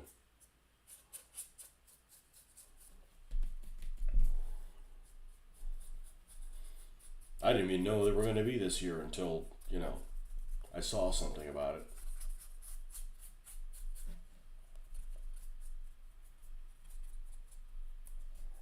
I suspect I'm not alone. I suspect there's probably less people that watch the Olympics this year than any other year. I'm guessing. I don't know anybody who's made a comment about it at all.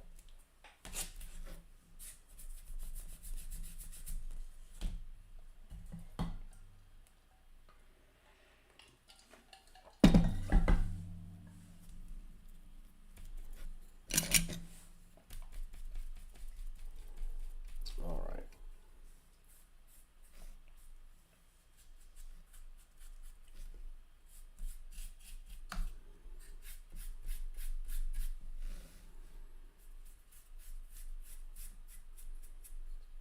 Picking out individual sticks to make sure they have enough coverage on them.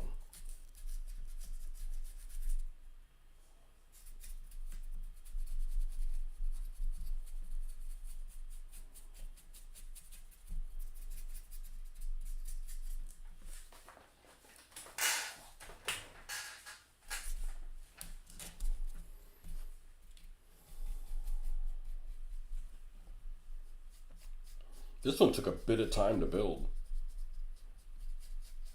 but it wasn't like I minded it.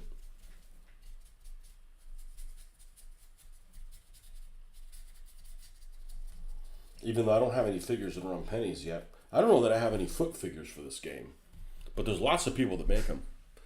How's it going? Check. I checked the medal count to make sure we're beating China, but that's it. Yeah.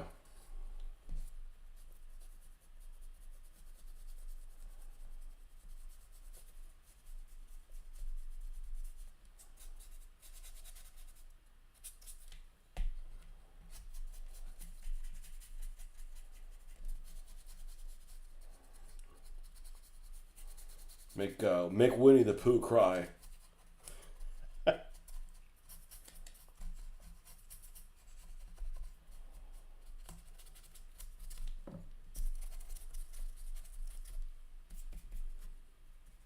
We're gonna make sure to cut this sign down a little bit long, a little bit shorter, just so it doesn't take so damn long to line everything up.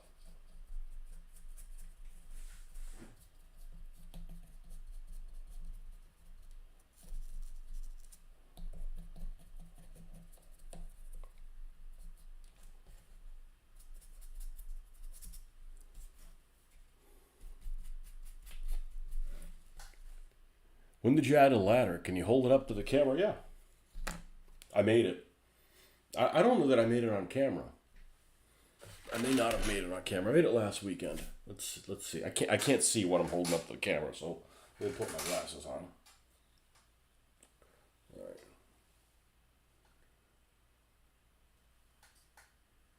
It's just made out of individual pieces, and I believe that's super glued on, and it was unsatisfactory to me. That was just made out of big pieces of wood. Like I cut it down in the slots, just like it's like a treehouse kind of thing. I really wanted to use a ladder that was already made, but I just didn't have one. So I made me a redneck ladder. The rednecks.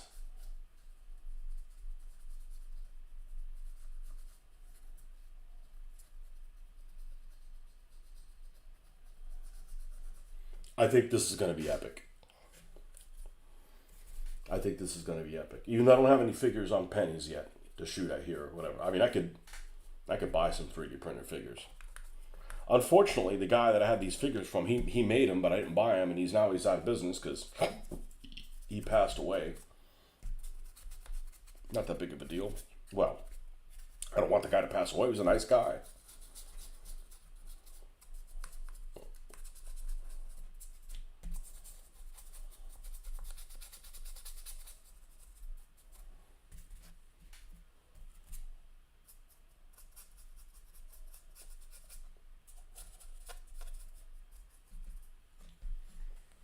Yeah, it looks good. It looks to scale. When I make ladders, I always look out of scale. Well, I had to fool with it a little bit. You know, I don't want them to. I didn't want the.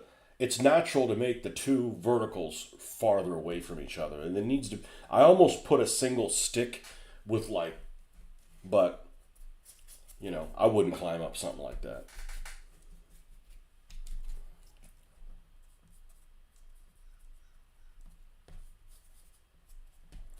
Hold my beer. I'm gonna climb up this thing.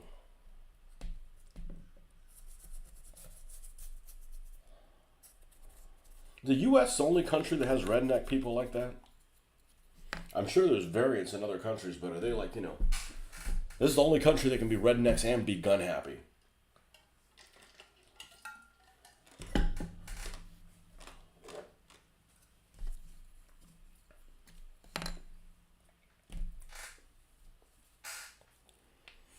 Are there any anti-gun rednecks? Not in my world. Actually, in this world, everybody's pro-gun. Kill or be eaten.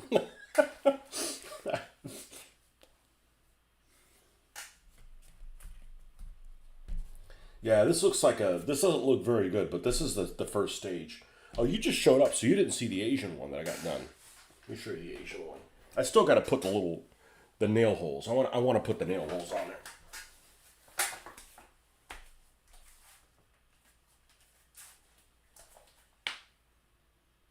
Let's kill this.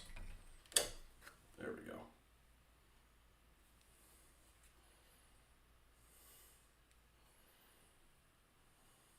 And it makes a nice barrier of like, you need to race this way or you're going to run into something, which I need more of that stuff, not less.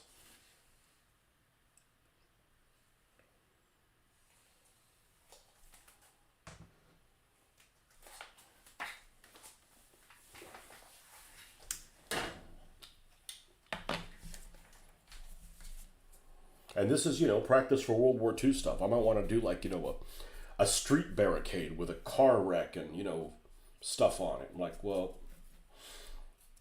by the time we do that, we'll have lots of experience of making, wooden stuff. It's more important if you're doing World War II stuff that it looks realistic than if you're doing it in this. This is some make believe land where who knows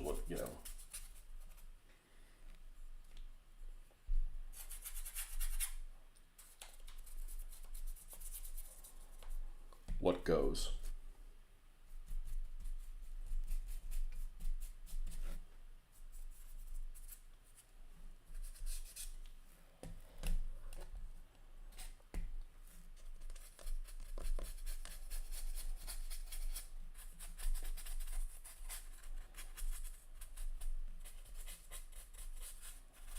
I think what I'm gonna make signs is I'm gonna make signs for the all the gates, and I won't put them permanently on there. We'll use stick them or something. Rudimentary type fences. Yeah, I could. I'm gonna do some barriers. I'm gonna do some barriers. I'm gonna do. This is just me, steam whatever, just spitballing. This stuff right here. See these really thin popsicle sticks? And they're rounded on the end. I'm probably going to make some of those and paint them red and white and stripes and put them on stand. I think these tongue depressors are like a perfect size stand for so many things. And then put like a chicane, but not on the ground like actual defenses to kind of but not make it too restrictive. You need to have some restrictions, but not too many, because you don't even have space to like line up and ram people. But I want to do a mud hole. I'd probably make it out of cardboard.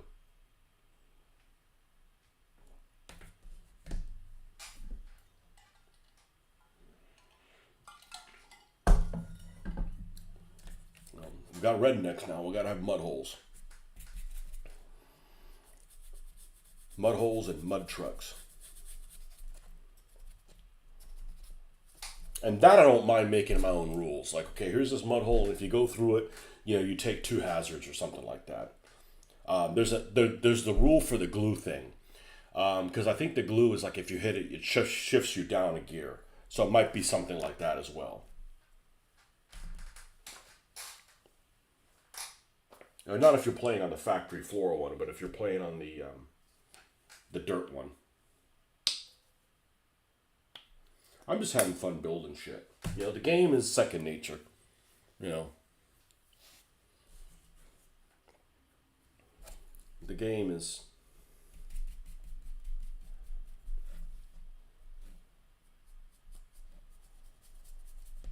It'll take care of itself. The rules are good enough to, provide an interesting narrative.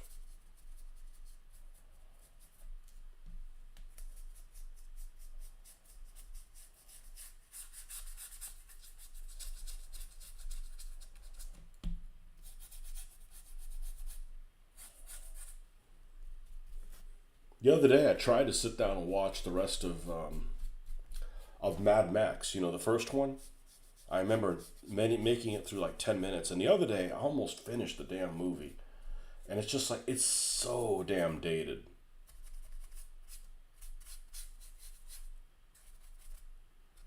I don't know, maybe one of these days, just for inspiration for something. But right now, it's been not inspiring at all.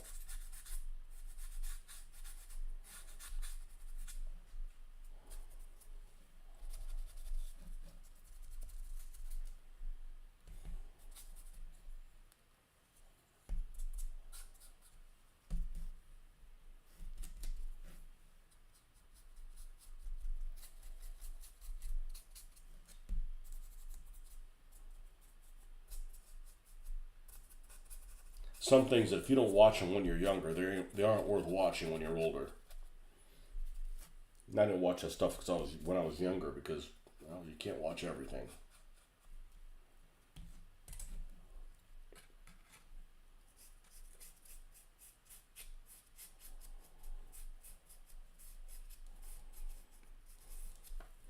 Yeah, this is turning out really well with just the one color on it.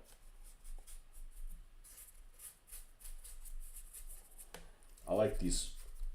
What are these? Quarter by quarter pylons, quarter inch by quarter inch pylons. You watched Mad Max for the first time a few years ago and found it easy to sit through. Yeah, I'm dealing with the damn bikers right now, and it's just so like weird. Some things just are classic, or just like I don't know if they just you wait too long to see them. I finally finished Escape from New York a couple of months ago, maybe a year ago, and man, that didn't age well.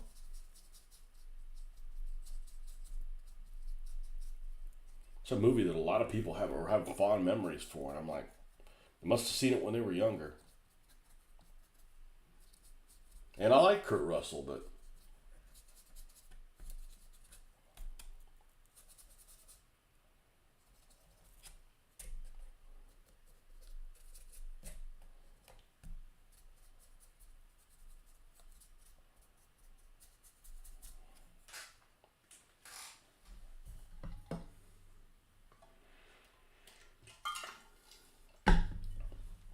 as much as I want to build cars, I think I want to do the train a little bit more, be more immersive.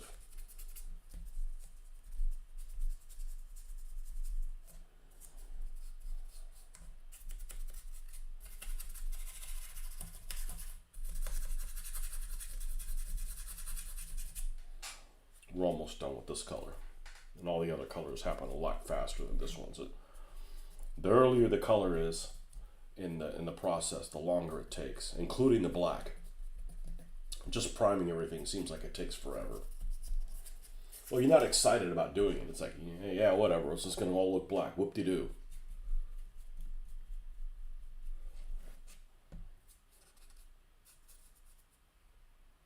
Yeah. Well, watch it if you get a chance. There's nothing to write home about, but just so you can say you watched it. There's some cult stuff that's like, the people are like, man, this is a great movie. How could you never seen it? Like, I never watched Blade Runner. Well, Blade Runner came out in 82, right? How old was I in 82? 11. I have no older siblings. So by the time I'm old enough to legally watch the movie, it's like 1990. Like, why would I want to watch that old ass movie? So there's lots of movies from the early 80s that I've never seen. And they're, cult movies.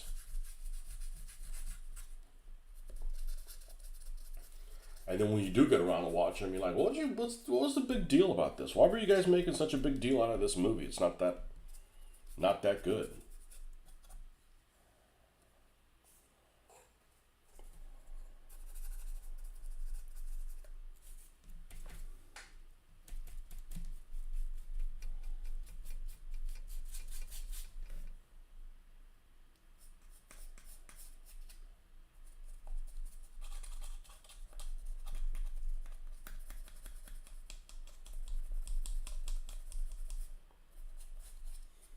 Like, what was that movie that I saw like 2 years ago finally? The Shining. I've never seen The Shining.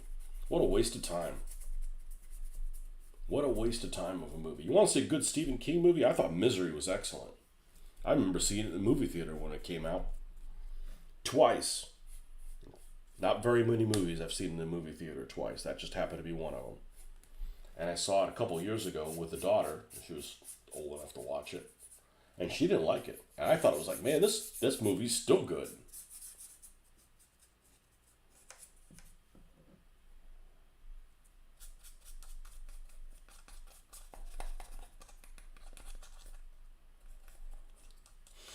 I'm not really a movie buyer.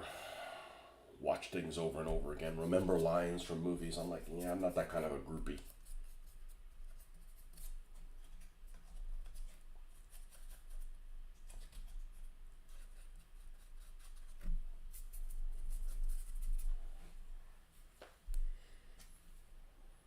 Okay, now let's look at the fine tuning and make sure we didn't miss any spots that need to have this as the bottom color base. I'm going to lay this on its side, and we're going to go piece by piece. So in here, let's make sure that's covered, and that one's covered, and this one.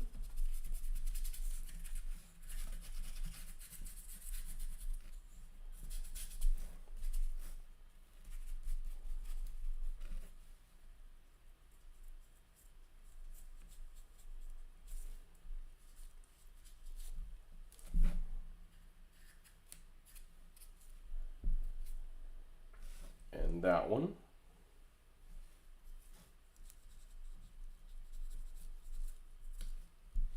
And that one. All right, now we need to get creative. Might need to go to a smaller brush. But I don't like pre-assembling. I don't like pre-painting things and then assembling them. I want to do all the building. I can always get to where I'm supposed to be. Shining isn't that good. It's beautifully shot though. I don't remember. Yeah, but people seem to make it sound like it's like it's incredible.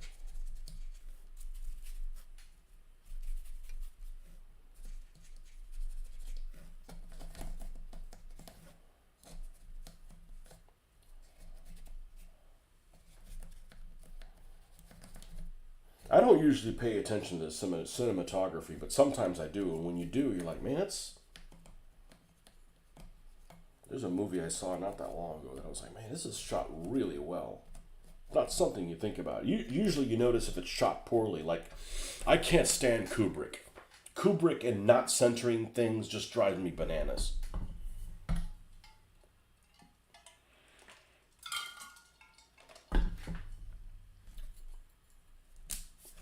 No, I don't even like when they do an interview, right? They're interviewing a person, and they sit here in front of the camera. Like, let's say you're interviewing me. Let's see, let me do it right. And I'm over here on this part, and I'm looking up towards the right side of the screen. I'm not even looking at the camera. Like, that drives me bananas, you know?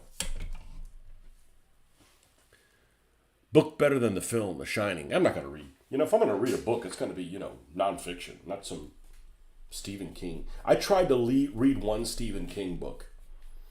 And the first thing that I noticed is I really don't like his writing.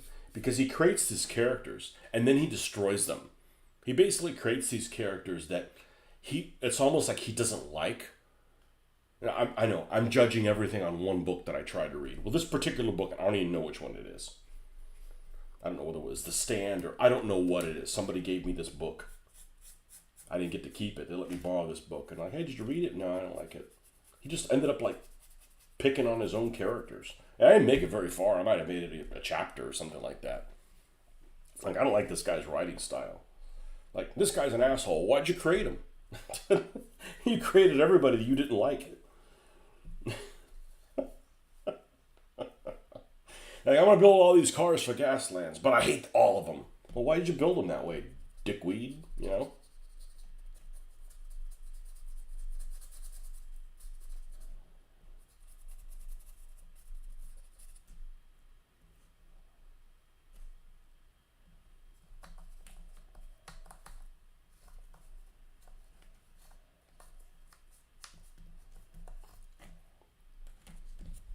The only books I read, and I didn't read them because I did it through Audible, that they made movies of was Jurassic Park.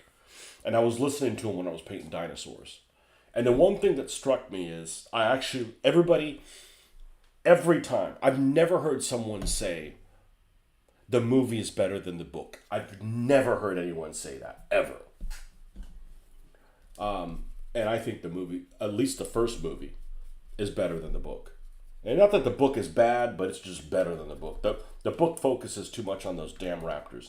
And as a dinosaur fan, I don't give a flaming leap about raptors. They just aren't kaiju enough for me.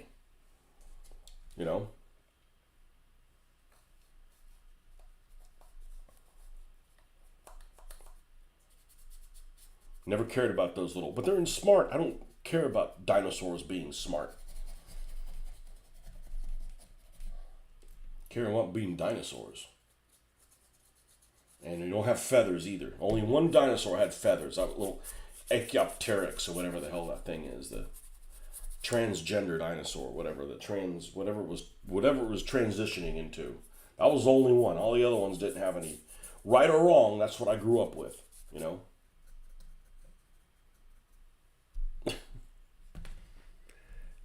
You got stream on and work on the train layout. Okay, well, I'll try to entertain you. I can't remember, were you going to do drivers for each car? I was, and I may still do that. My cards aren't finalized in their final shape. I think I will.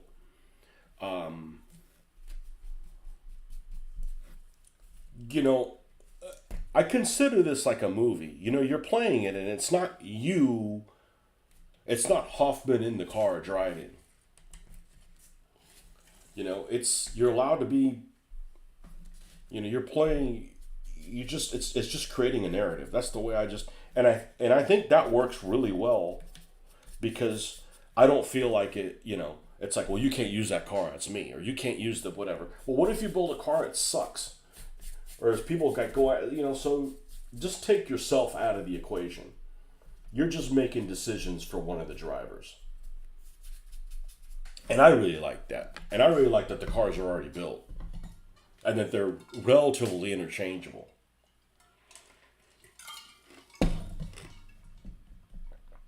Chat GPT. Well, it would be interesting.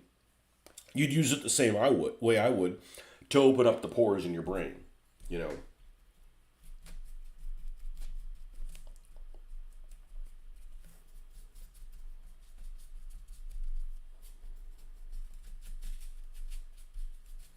But, you know, if you take something like the Shropshire Slasher, right? That car is a Shropshire Slasher, but that's who the driver is. So, you know, if I had a car that said, you know, like that one, it's the Shropshire Slasher, what's the driver's name? You know, Mitch Rabinowitz or whatever the guy is, and that happens to be, you know, obviously we'd have a more Shropshirean name than that. But I'm probably going to do that when we have the final ones. You know, even though you'll never have the same driver's name in each one. And I don't want to leave it open for other people to put their names, because... And I wanted to mention this earlier when I was talking about video games, about everybody being basically stoned and we're playing video games. Many people are really bad about naming stuff in games. For example, there was a group of people that I used to play a game with. There was one guy I used to go to his house and play squad leader with. And he had some other people who lived a couple doors down. And they didn't play squad leader, but they played this game that I also played at the time called, it was a Mongol game. I think it was just called Genghis Khan. And it was made by the Koei people, right? And it was a control zone. And they did stuff for, like the kingdoms of whatever that's called, the Three Kingdoms people. They make a bunch of Three Kingdoms game, and they also did one called Genghis Khan.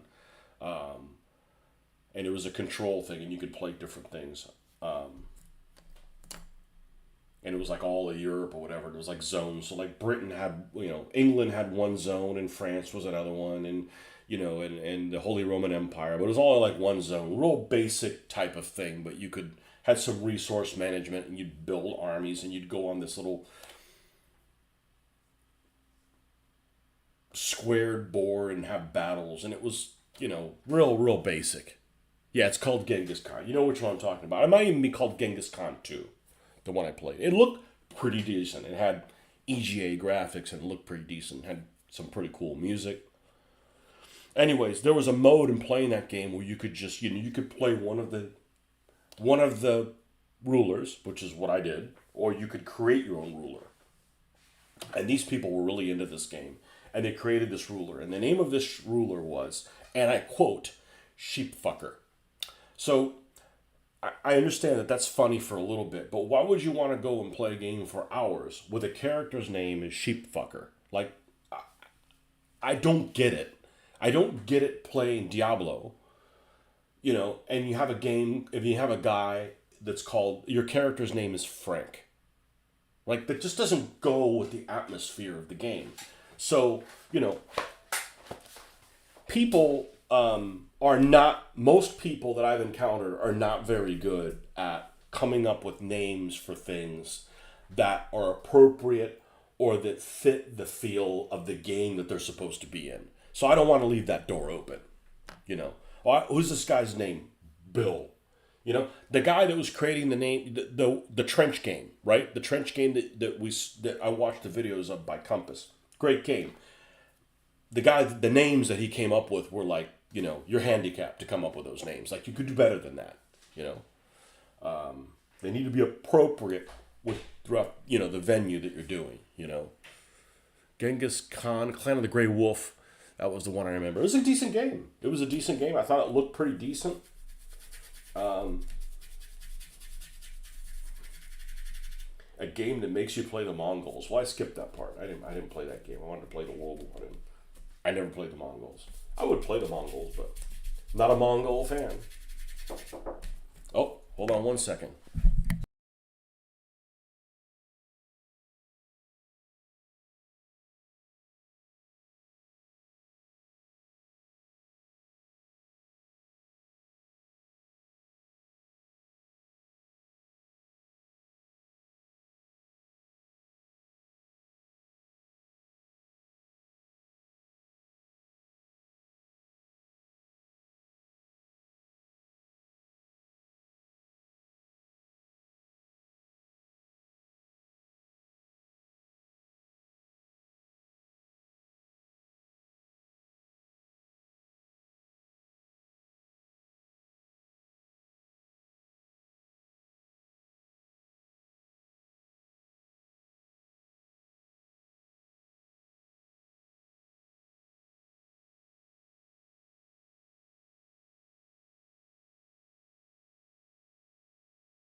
Yeah, that Genghis Khan was all right.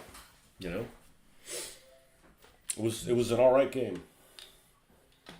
But you know, you see people all the time. It's like, you know, I'll come across a game. It's like, not somebody that's casually like they've been playing this character or whatever for hundreds of hours. You know, and to play, you know, some wizard girl in Diablo named Starlight. I'm like, okay, I wonder where you got that idea from. It's just like, dude, like, have some better imagination. You know. I mean, ultimately, you can do whatever you want, but yeah, you can't let people name things because some people, like, you might have some good ideas, but most people are just like handicapped when it comes to that.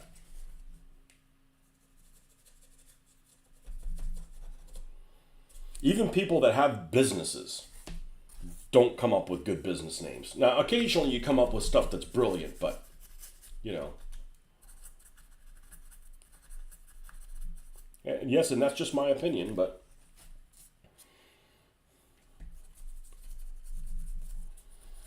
I came across some game, and I forgot what it was, and people would went out of their way to make somebody your character to look ridiculous and like over the top. Oh, it's like, I think like Grand Theft Auto or something like that. You're like, it's like, Why would you want to look around looking at somebody that looks just ridiculous?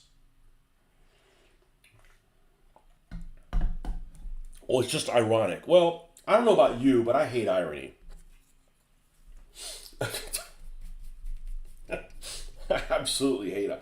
Irony and coincidences drive me crazy. Actually, coincidences in war games I actually like because it's, all those unlikely events that actually happen.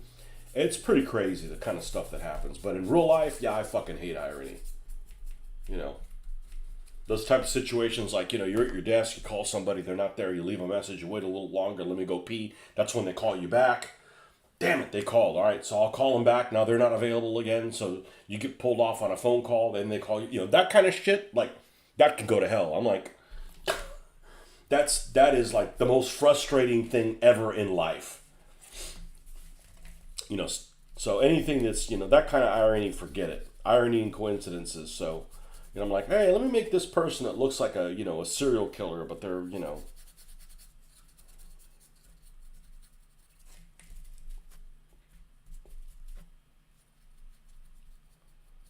you can't let people come up with that. It's like, oh, well, they do that and then look, name,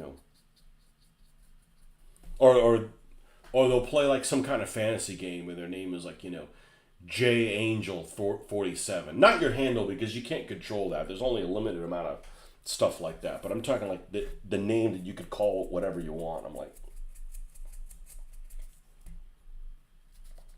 all the time.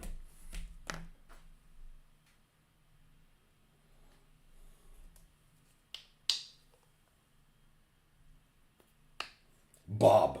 Not even a last name. Not like, Bob the Barbarian or something. Just Bob.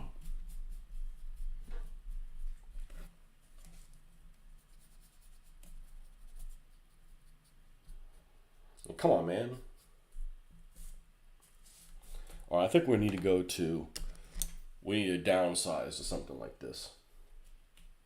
So anyways, to get back to your question, I haven't finalized the cards yet. As good as they look, they're just not final. And I think I'm going to I don't know what I can do with it. I'll have to put my wife's brain to the work because she's really a lot more familiar with it than I am. Although I'm getting familiar with it.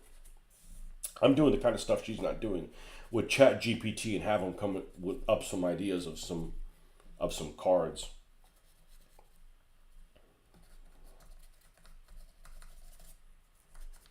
But the game has a Games Workshop problem to it. Gaslands has a Game Workshop problem to it. And the Games Workshop problem it has is Games Workshop games, in my experience, want you to make really pretty looking stuff, and then it doesn't last on the tabletop long. It's like, buy these expensive models that take a long time to paint, and when they're painted, they look great.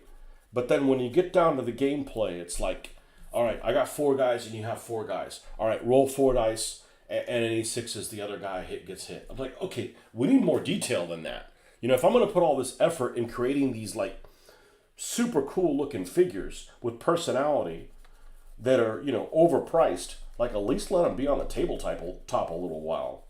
And sometimes Gaslands like stuff just doesn't last. But you could have them around for another race. But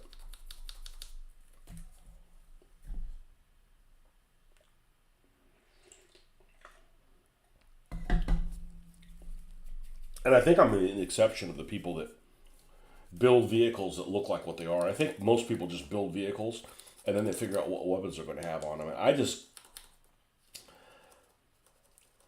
don't want to have to explain to you, oh, so this thing has a flamethrower. No, it doesn't. Well, why? Well, I see one on there. Well, it's not what you see is what you get. Well, that's stupid. Well, I agree, but that's just the way I build it. It's like I don't want to have that conversation. That conversation doesn't make sense to me. It's that whole conversation of how come those PSO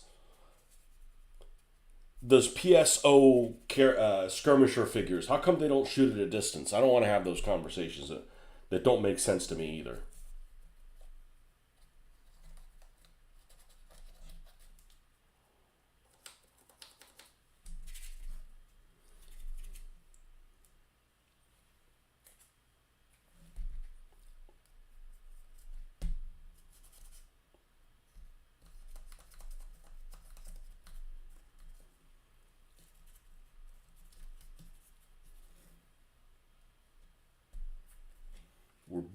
just about done with this.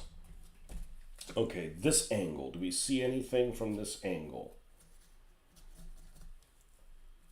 that needs to be hit?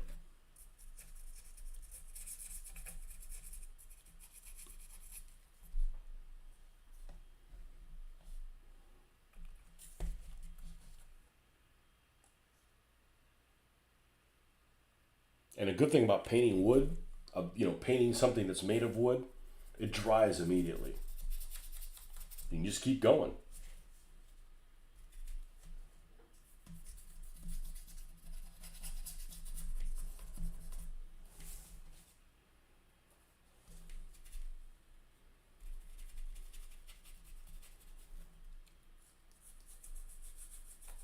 I want to make a shack.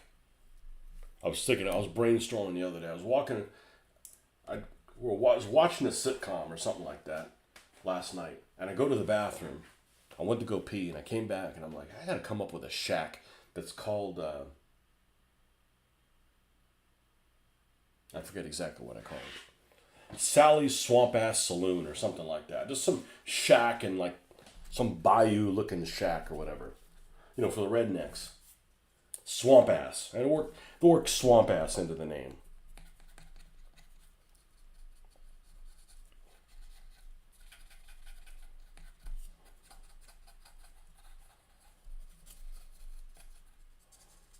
Actually, it might be a good sidekick for the gas hole. The gas hole and Swamp Ass.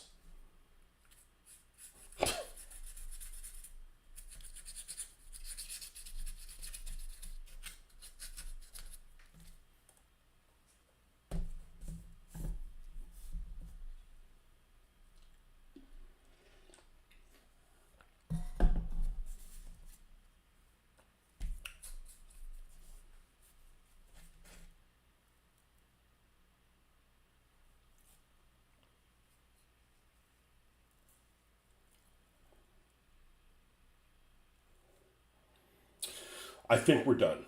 I think we're done with this color. Okay, so we're going to do what we learned in the last one, and we're going to go up to that big brush, because that big brush I did it again. Hey, we're done. I'm still working on it. Damn me! At least I'm consistent.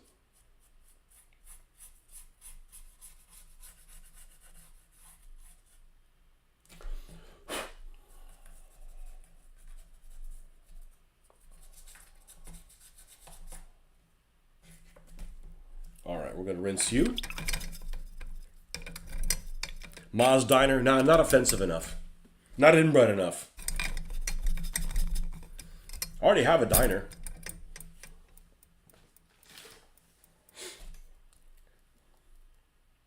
I just haven't built it yet. Yeah, I'm going to steal my own thunder. Let's see, where is it?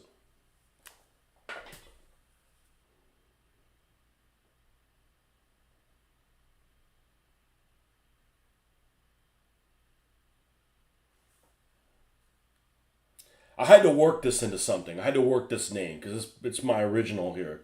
So this is going to be the name of the diner. Dick Mothers. Open wide and fuel up. Burgers, booze, bullets. I didn't come up with that. It created a lot of that stuff on there.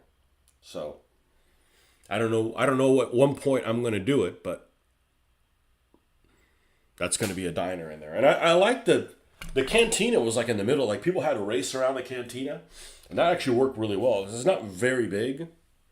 The problem is there's going to be a lot of these... what's the name of that? Mos Eisley. There's going to be a lot of Mos Eisley looking buildings. Because this material that you build buildings from is packaging and it's almost made out of like celluclay. So it's going to be that desert type looking. So, everything's going to look like, Tunisia.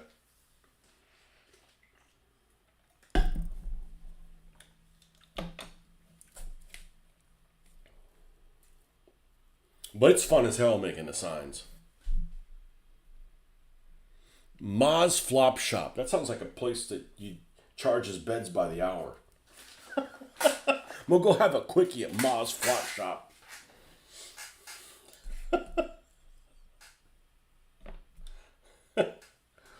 Oh, man. Okay, next.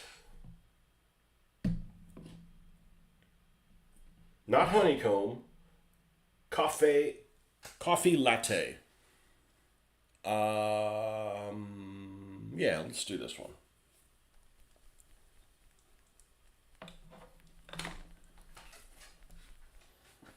But the shop is going to take a while to build because I want to put cranes and stuff. I mean, it doesn't have to like be functional or something like that. And obviously, it won't have an interior, but it's just there as an obstruction. That's really the point of it, is just be a nuisance, just be in the way. I think this was the brush that we used. It was really big and just an obstruction. And I'm not going to go find the thing. It's like if it's like I'll look at packaging. Packaging comes in. I'm like, that might work for it. You know. You're trying to think of something about 3 generations of the family eating together in a 2-seat booth. I'm trying to think of something about 3 generations of the family eating together in a 2-seat booth. So that's like the diner version of those motorcycles they have in Vietnam. You know, I'm just saying Vietnam, might be the Philippines or whatever. Hoffman may have seen some of those in the Philippines.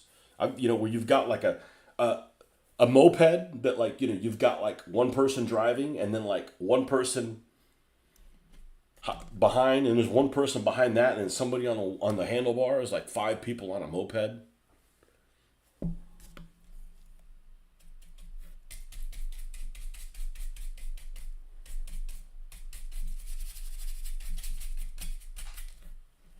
Extended family. All right, let's. Okay, this is where it starts getting fun. That first color just isn't isn't much fun to do.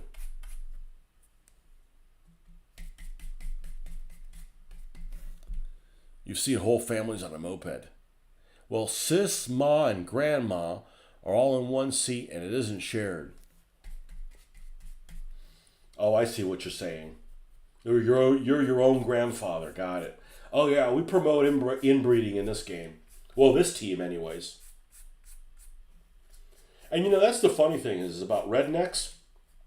I can tell you that if you brought a true-blooded redneck and said, "Hey, we got a redneck themed team," they wouldn't get offended. They'd have a hell of a. I mean, unless they were short. If it was a short redneck, all bets are off. But a normal-sized redneck, a redneck of average stature would love the fact that they were included in the game. They wouldn't be like, "Oh, you got redneck people in there. That ain't funny.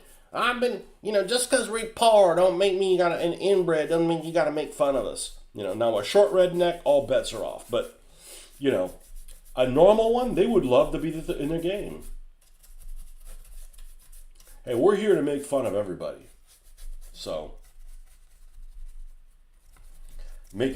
all these people that are in this game, you don't want to be related to any of them. They're all criminals and, and worse. People that deserve the death penalty for whatever they did.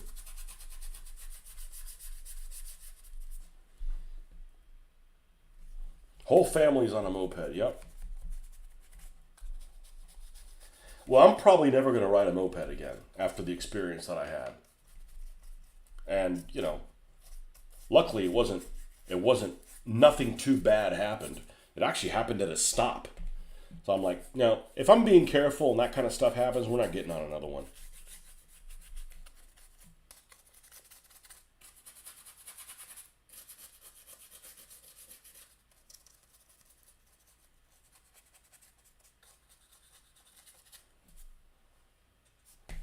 Luckily, my daughter didn't get hurt.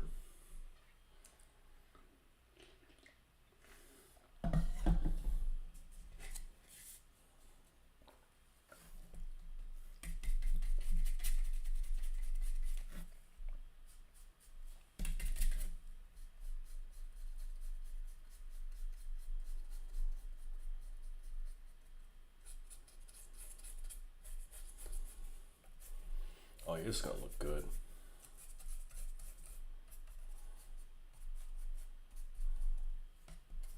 You say a sister? A sister? Your ma and your grandma.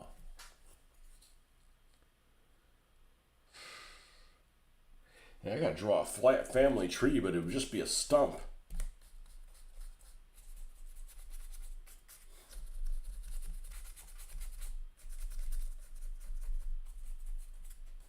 You got those people over in the UK? I know one of you guys is going to say, yeah, Wales is full of them or something like that, you know. Ireland is, you know.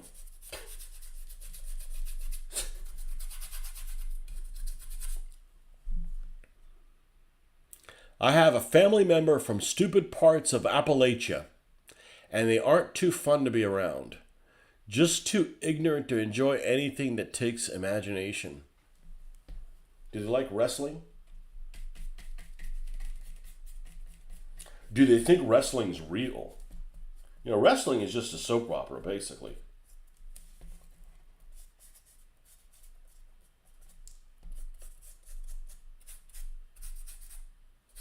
I can't say I've ever seen any wrestling.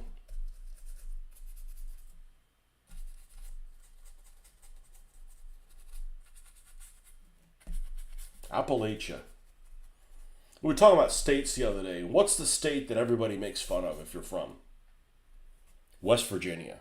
Everybody makes fun of you for West Virginia. I mean, West Virginia is like, you know, inbred Arkansas. Arkansas is pretty high up there, and so is Mississippi.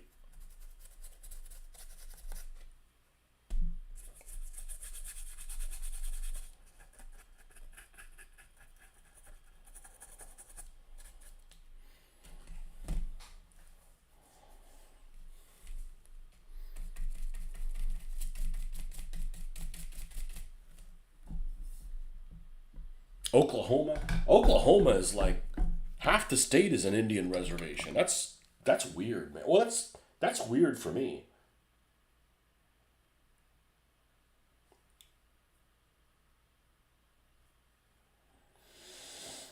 I think that's the state that's like that. Like a whole corner of it is like, you know, Indian territory, literally. Yeah, Cherokee Nation is freaking huge. Cherokee Nation, Osage Reservation, Osage, however you say that, Chickasaw, Choctaw, like freaking Oklahoma City is, you know, they're circling the wagons there. Yeah, a third of the state, probably more than a third of the state. That's weird, man.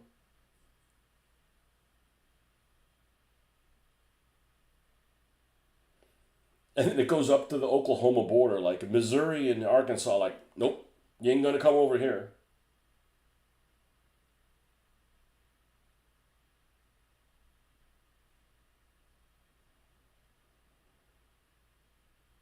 Yeah, the Dakotas are that same way too. Yeah, South Dakota, yeah, but Oklahoma is like extreme.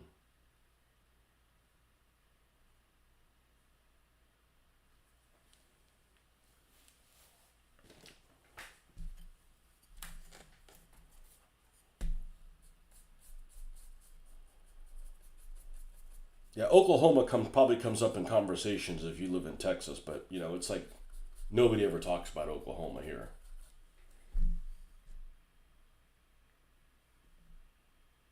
You hate Oklahoma. What's wrong with it? Other than you can't go into a third of the state. I guess you could go in an Indian reservation, but why would you? It seems weird for people to be like, "Oh, we're over here and you guys aren't over here." It's just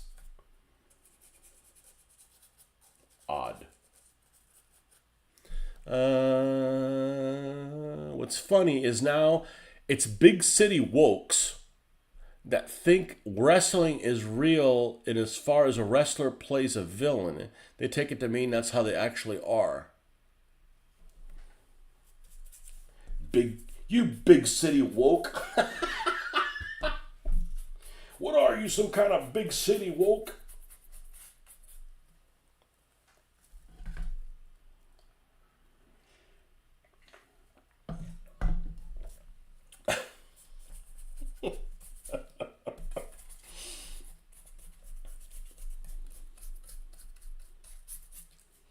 Get out of here, you woke ass bitch. That's funny stuff, man.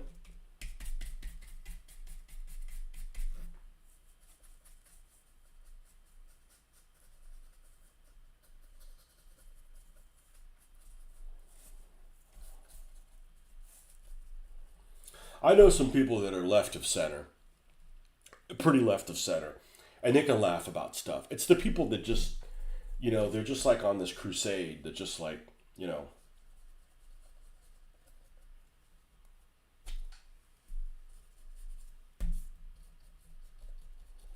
I don't want to be around those people.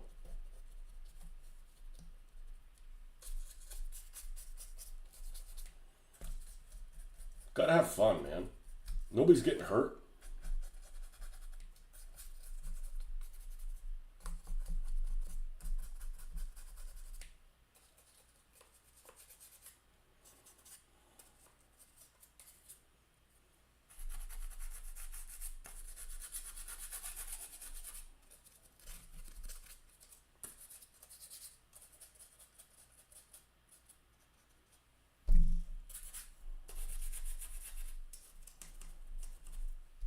But I think I am going to make one team. But, the problem with it is what I just said is they're all criminals. And, you don't want to, like, add stuff in here that are criminals. But I guess it could just, there's bad people of any walks of every walk of life, you know.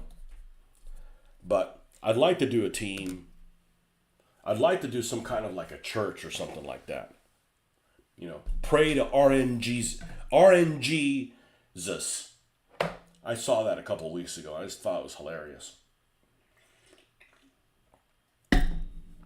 Do you know RNGesus? I don't even know how you would I don't know how you would say that. RNG Jesus. Okay. We only have one color on this. And this looks pretty freaking badass at this point. Well, maybe badass is the wrong thing. Looks good.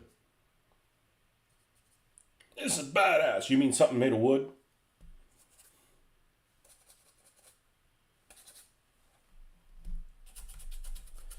Don't get your timbers in a knot.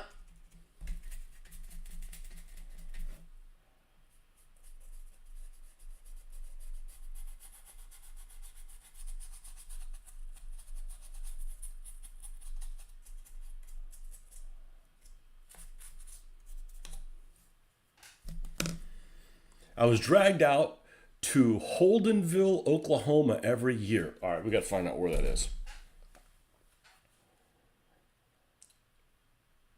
It's a map of opportunity. Holdenville, Oklahoma.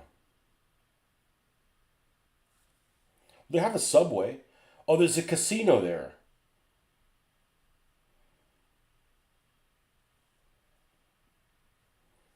Oh man, you're in Indian country. How many feathers did you have to put in your hair when you went there? As a kid, and it had some of the worst people I've ever met. Ignorant, racist, just downright dumb. 13-year-olds buying packs of cigarettes. The place was bizarro world. Yeah.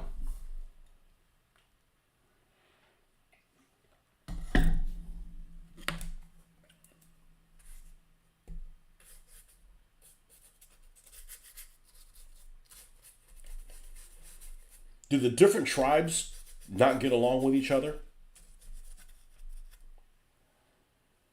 They got the Cherokee next to the whatever I was just reading. Did they like get into fights over each other?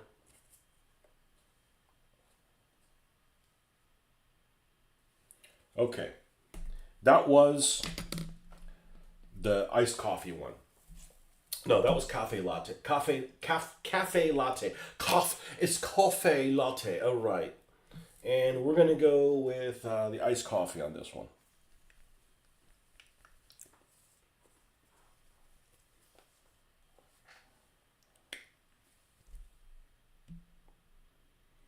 You know, I'm not suggesting it's okay for 13-year-olds to buy cigarettes, but there's worse things they could be buying.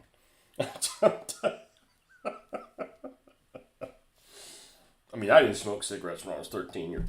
We smoked sticks. I remember smoking sticks in the Boy Scouts. I guess technically the way it would be pretending to smoke sticks. Yeah, let's take this off.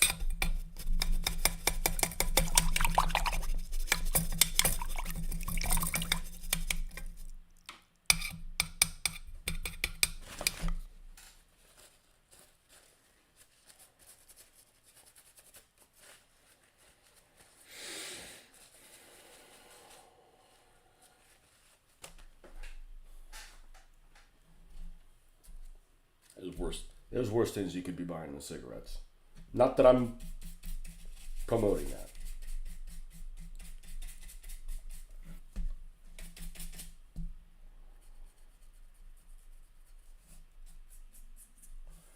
Let's just go.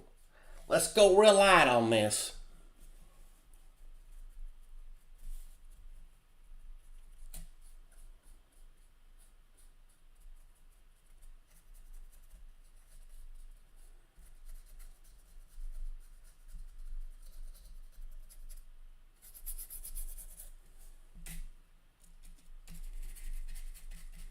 I don't want to add any Civil War references to this. Like, my first reaction would be like, oh, make a redneck tank and it's called the Stonewall Jackson, right? Like, it makes sense, but, I mean, these are just inbred country Appalachian whatever people. Not necessarily guys that had anything to do with slavery. That's not. The only reason I'm even doing a flag for them that even looks remotely Confederate is just so you can wrap your mind around it. That's the kind of stuff that they would have. But, we don't have this team to make fun of blacks or anything like that. That's not the point.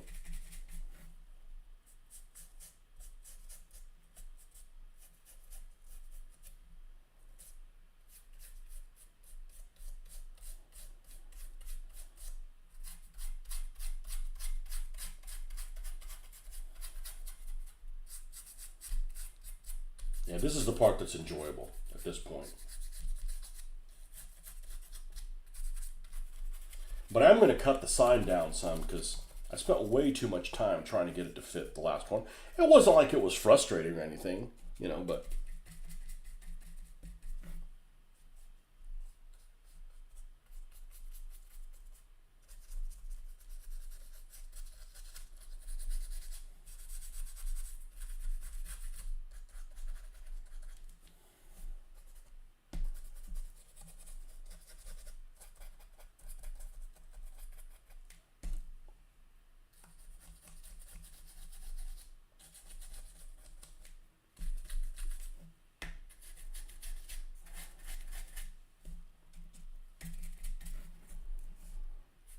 Woo! Too heavy.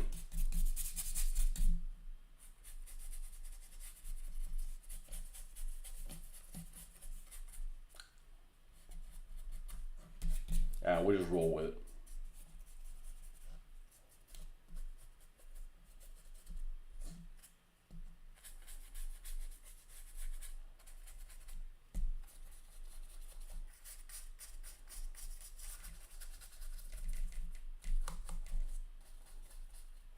Should have said that really loud. Wake some of you guys up.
There was one of the guys that I think I saw the post on one of the Gaslands group where they created a team that was all mafiosos, and they all drove taxi cabs. I think that was on. I thought that's kind of interesting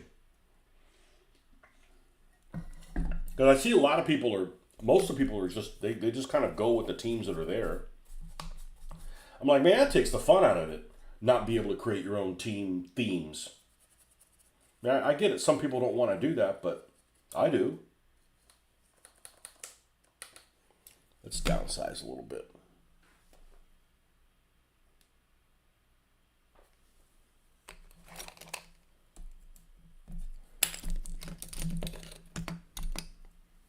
There we go. This is what we're going to use. Stay down. Oh, she's wet. Don't go there.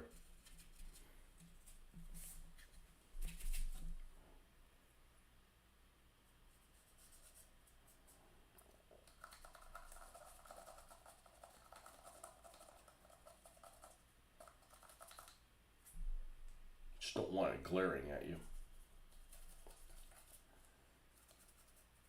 Okay. Let's do a check. We're good there. Good there. That's good. That also looks good. All right, let's go up one level.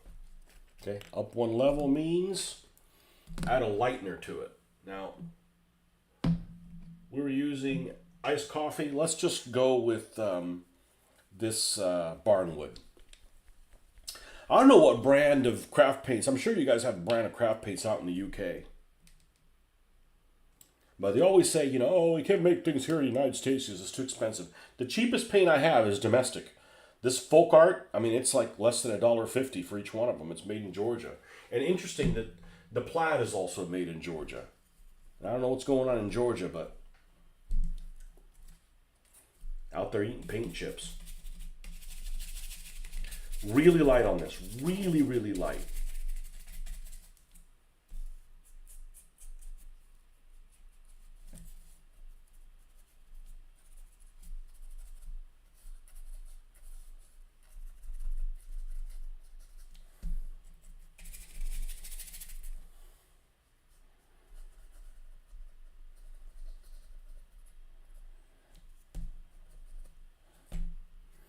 Actually, what color is most of the sign? It might actually be really similar to this, so I might actually want to make it lighter just so we have some contrast on here.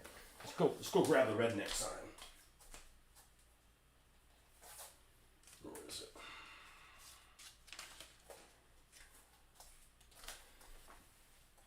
it? And see, like, which one's your favorite one? I don't know. The one I tinkered with the most was definitely Circus Germanicus. I'd like take this off, give me some iron crosses on it. No, I don't want iron cross. I mean, okay, yeah, we need to go lighter than that. We need to make this pop. We need to go lighter on so it looks different than this. Well, let's see. Let's go ahead and let's cut this. See if we need to adjust the size of it.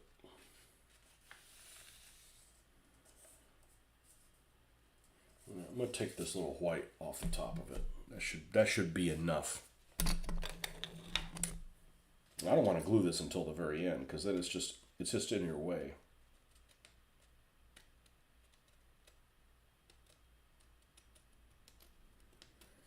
One thing I would like to go to, I wouldn't mind going to a model railroad show.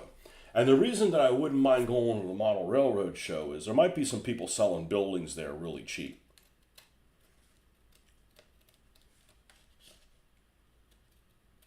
I'm in the market for, $5 and less stuff. There was a guy at the last wargaming convention who was selling some old railroad buildings. I should probably reach out to him and say, hey, you mind bringing them again? I decided not to get them last time because I wouldn't have gotten anything done with them. But now I'm like, and they were already built and they weren't in the best of shape. But, things don't need to look pristine in this world either. Okay, does that fit all the way in the end?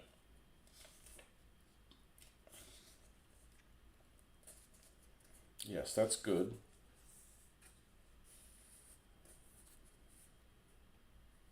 Yeah, that's good. Okay. Yeah, we need some mud stuff. We need a mud hole.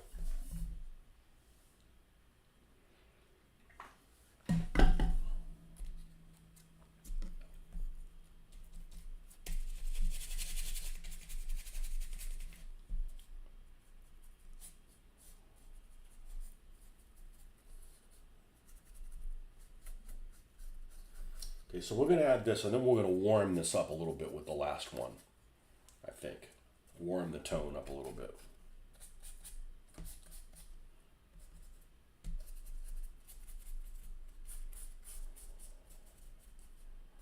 And as anal retentive as this may seem, I'm gonna put little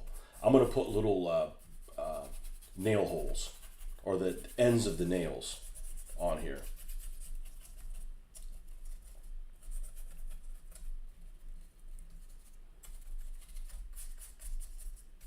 You know, as I like to say, if it makes me happy, it'll make everybody else happy. Because I know a lot of people are just like, yeah, whatever, that's cool. But I'm like,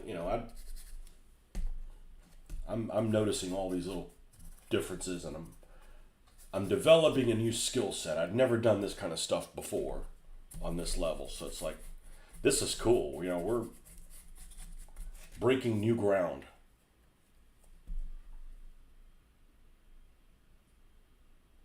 1950s railroad stuff. Yeah, a lot of that stuff would work. And yeah, it's a little small. HO scale's a little small for this, but not too bad, you know? It's not a realistic game.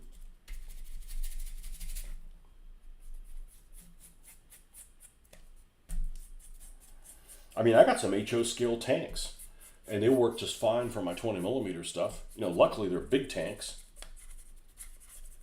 You know, the T35s and the T28s. They're HO scale. And why did I pick them up? They were a fucking $1 a piece. Like, I wasn't going to leave them.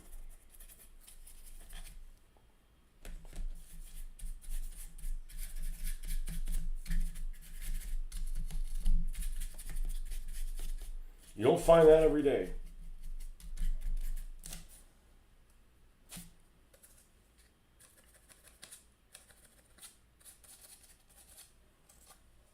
All right, let me put my glasses and walk away from it.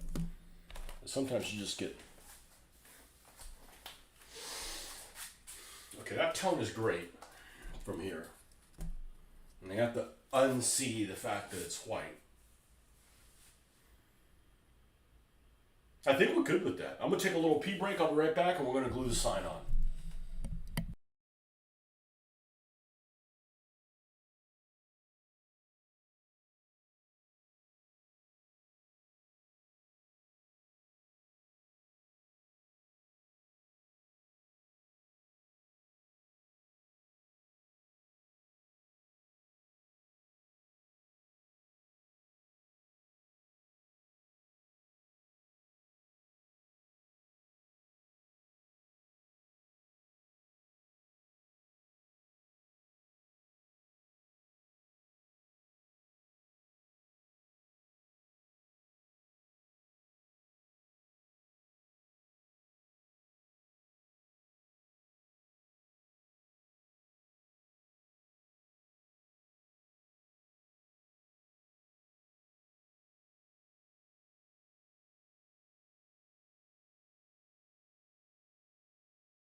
And I like the idea that you can have people on different teams that can switch off. You know, they aren't like, you have Fubuki that can be on the girls' team. They can also be on the Japanese team. All right, let's get water off our hands. My wife's always getting on me. You always have wet hands. Ooh,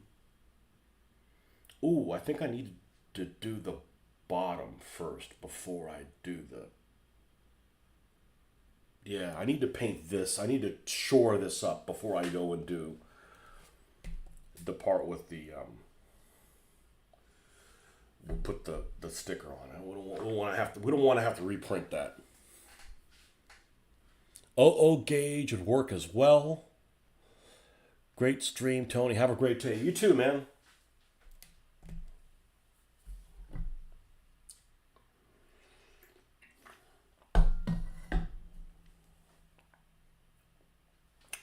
All right, let's go back. What do we decide? We did it. We did it the right way. Country twill. Country twill is where we need to start. We didn't need to go darker than that. We're just covering up the overpaint that we did on some of the down here at the bottom. This will take just a moment. This actually, no, we still got more stuff to do to it, but this for the most part painted up pretty quickly. Guys, being on here helps a lot. Just kind of helps me stay on track.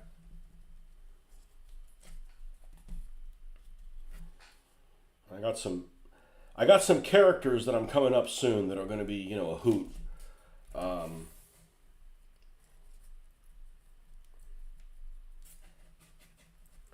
We'll find out how thin some people's skin is. But I don't care. We're here to make fun of everyone and everything. Almost everyone and everything.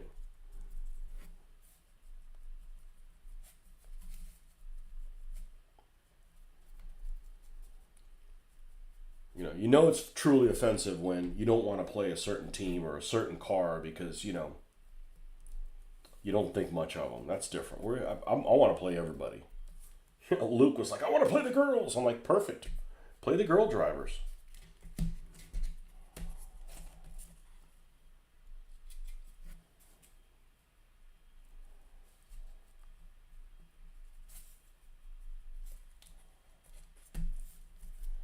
Okay.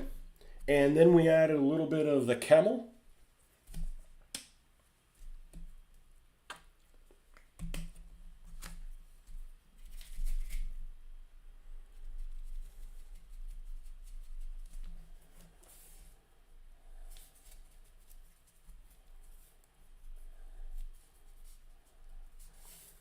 Be hard to call color camel. I mean, there's camels are in all kinds of colors. You even have albino ones that are really dark. Camels are all over the place.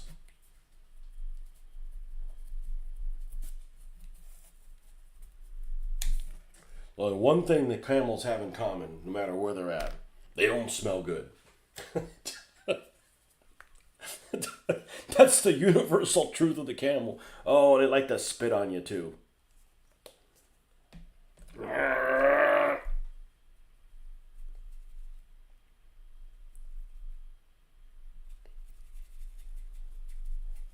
Okay. Nope. There we go. More contrast.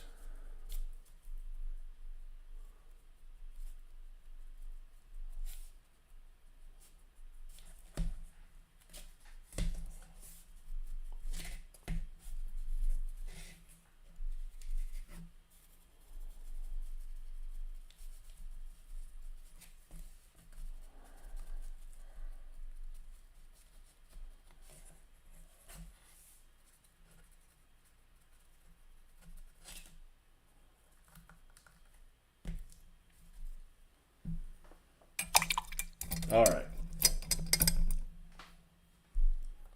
Now, safety first.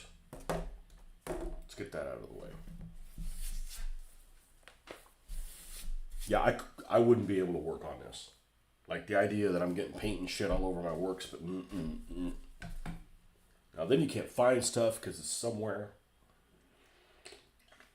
I think we're ready for the sign. Here's your sign.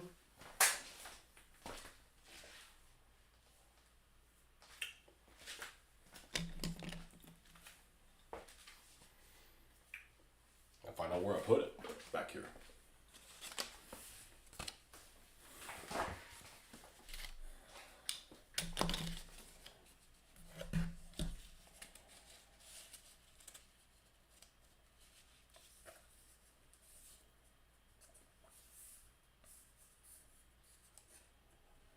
Okay, so if I push it all the way up against this side,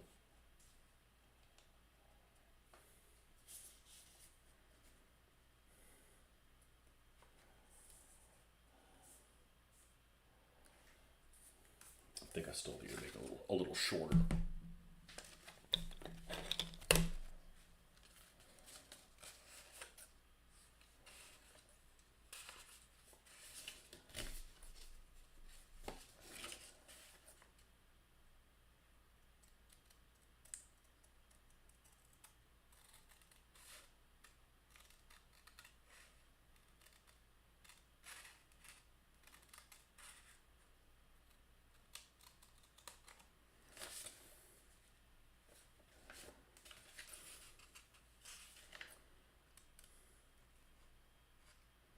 Oh man, the edges of this scissors are jagged as shit.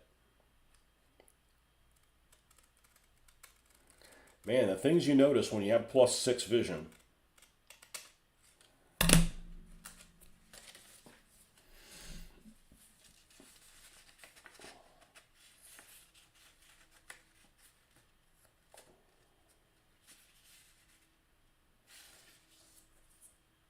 Yeah, that works. All right, let's get Les Elmers out. Let me use this spot over here.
It doesn't have to look perfect. If it had a crease on it, probably would look good.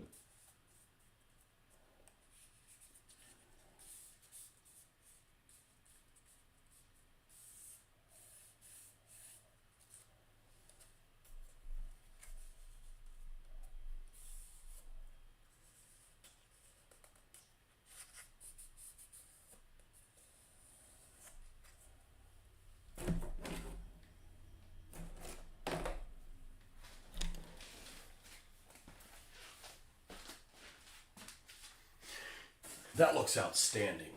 That looks outstanding. I wonder if that's somebody trying to text me. Yeah, it is. All right, hold on one second.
All right. Okay, man. Have fun, whatever it is that you're planning on doing. Unless you don't want to. You can have a rotten time. Who are you to tell me to have a good time? Fine. All right. Let's get our good paintbrush here. Yep. Let's get some black. I don't think I have some. Sorry, I'm already working on.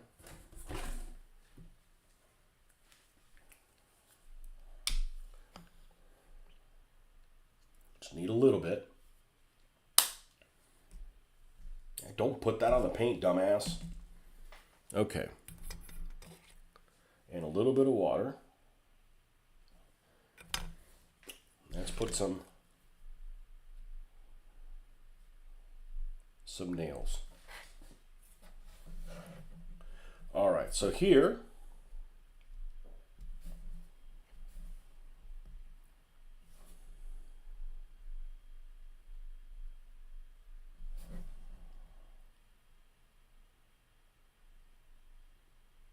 and I probably should use brown, but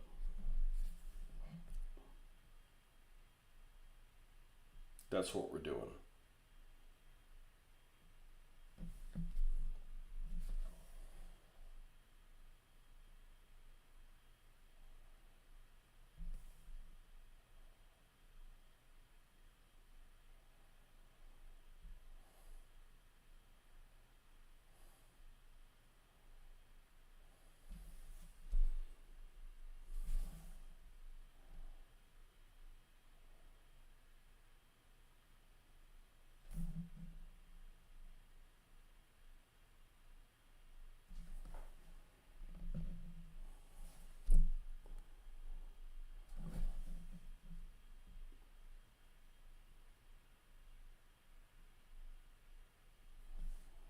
Let's make them a little bit bigger.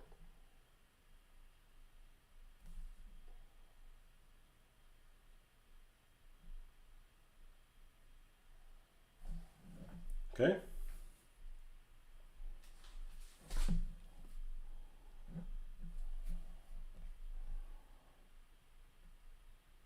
A couple nails there.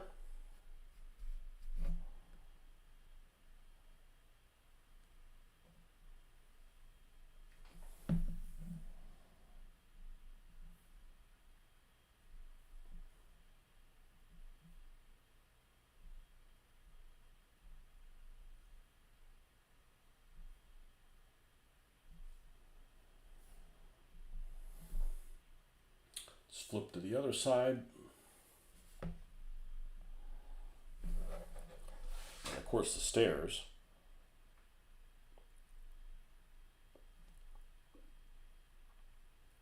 The ladder.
top.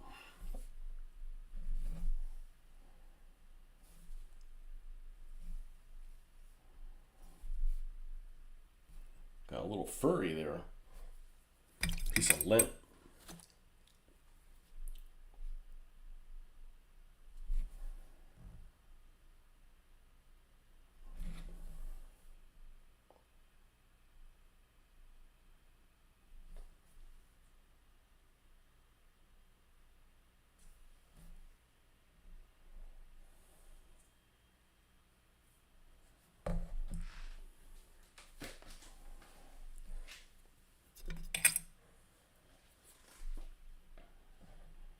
Now, if we were going to put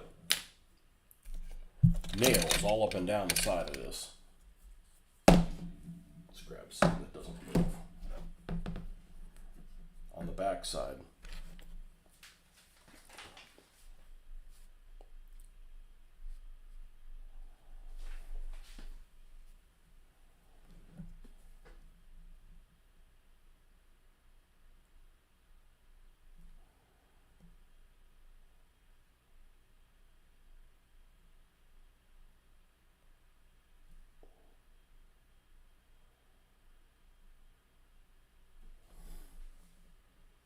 I think I like it better with it. Can I even see it? I think I like it better with it. It's going to be one of those things that, okay, after you do it, now I got to do it on all of them.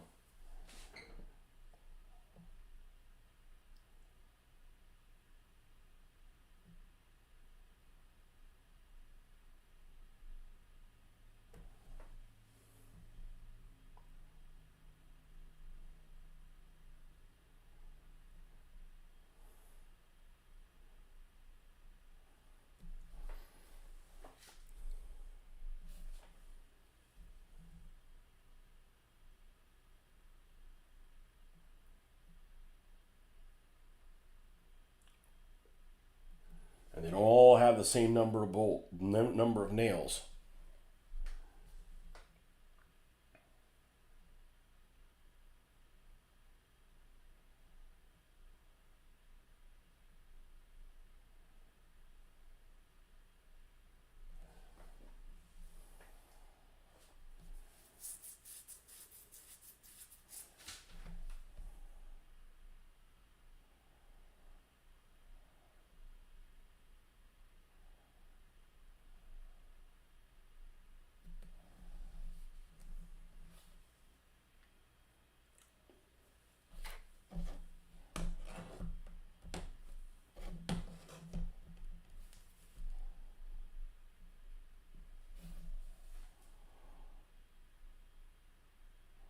I need to see what kind of cranes and stuff that I have for the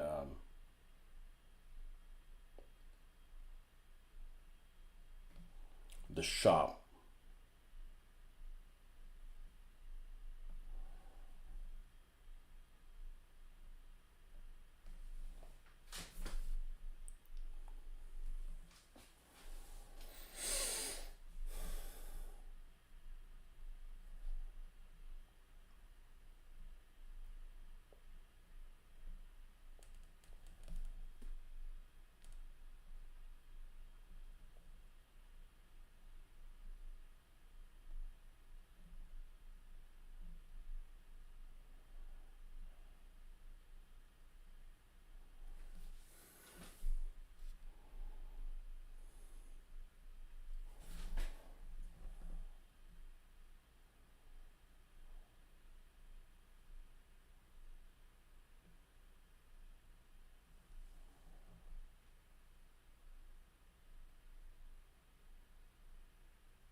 Again, this is not something that I find particularly troublesome.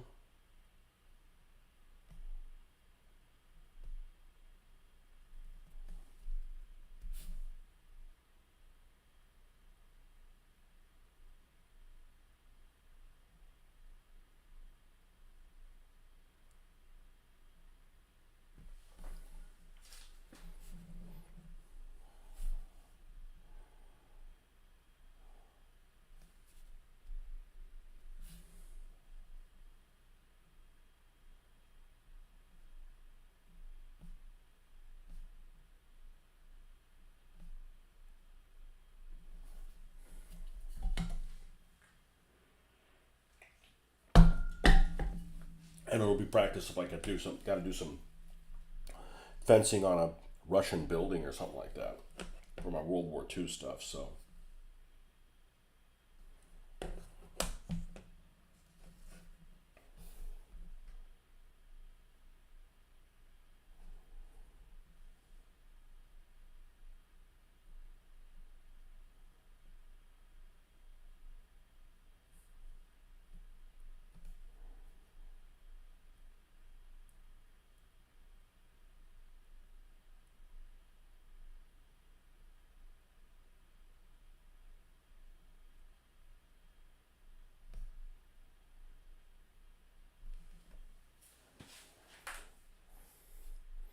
it just adds a little, just enough detail. And it's an opportunity to put some like rusty drippings that come off of these things.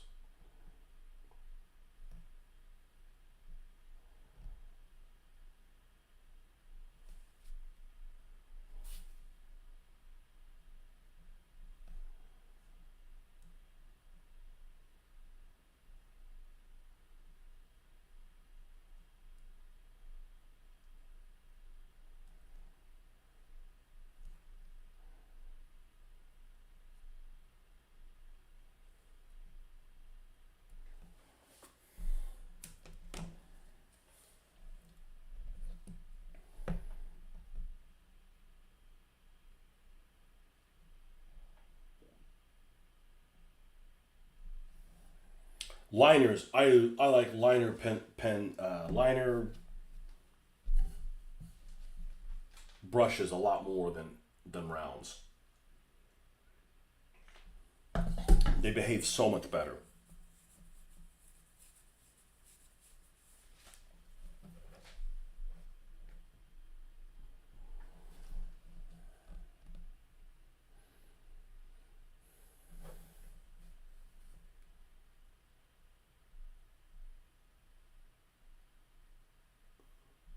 I know I haven't built a rig yet or a tank.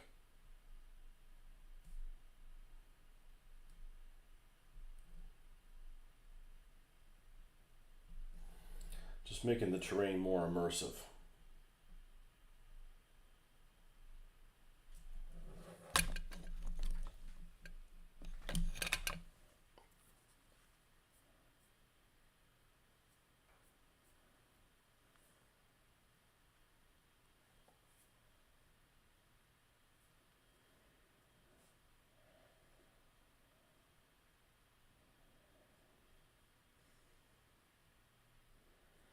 Yeah, what is the obsession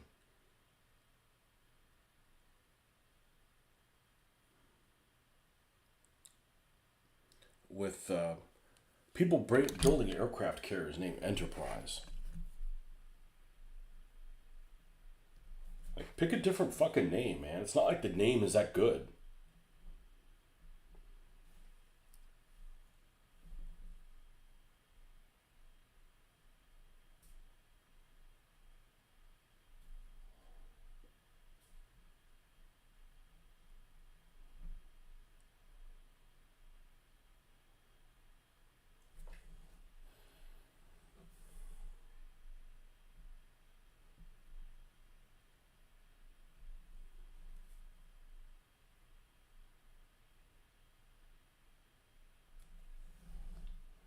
Okay, this end is good.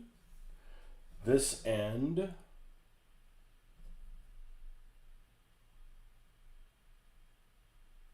is good.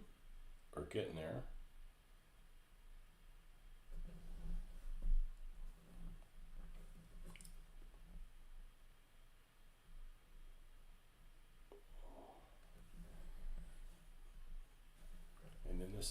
here.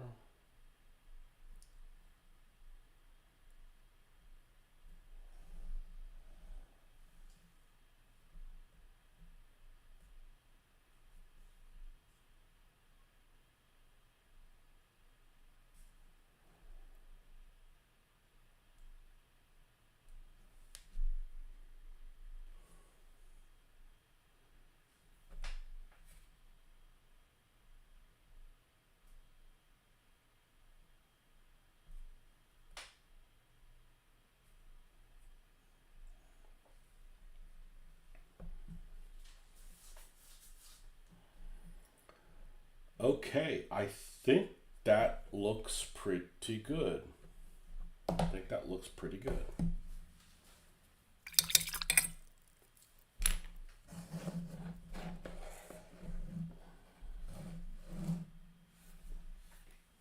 Oh, except we do need to do a little bit of this, some really watered down black, and just hit the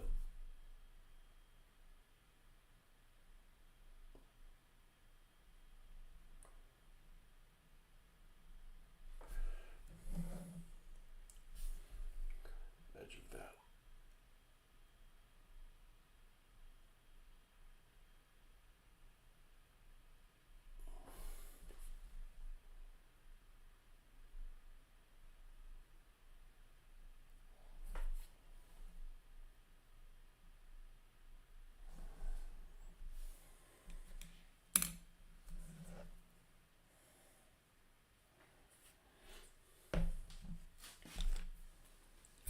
Do I still have some water here?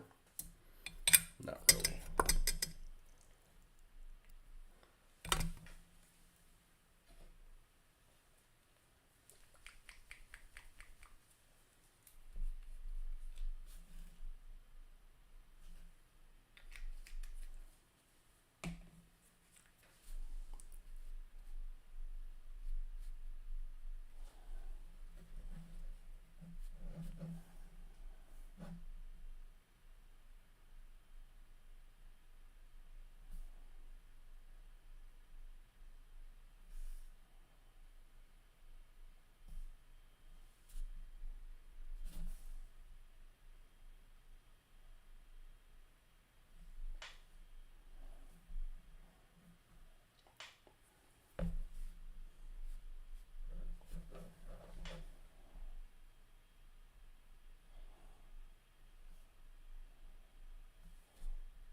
You don't have to cover every one of them, but just to add some variety.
edges of this wood to look different.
Not necessarily fresh cut, but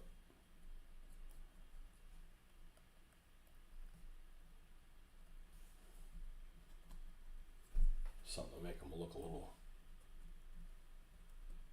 little different.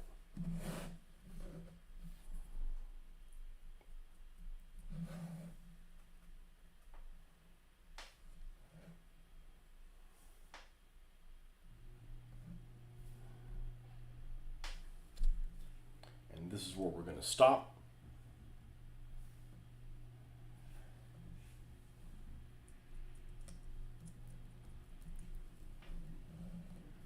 For this morning.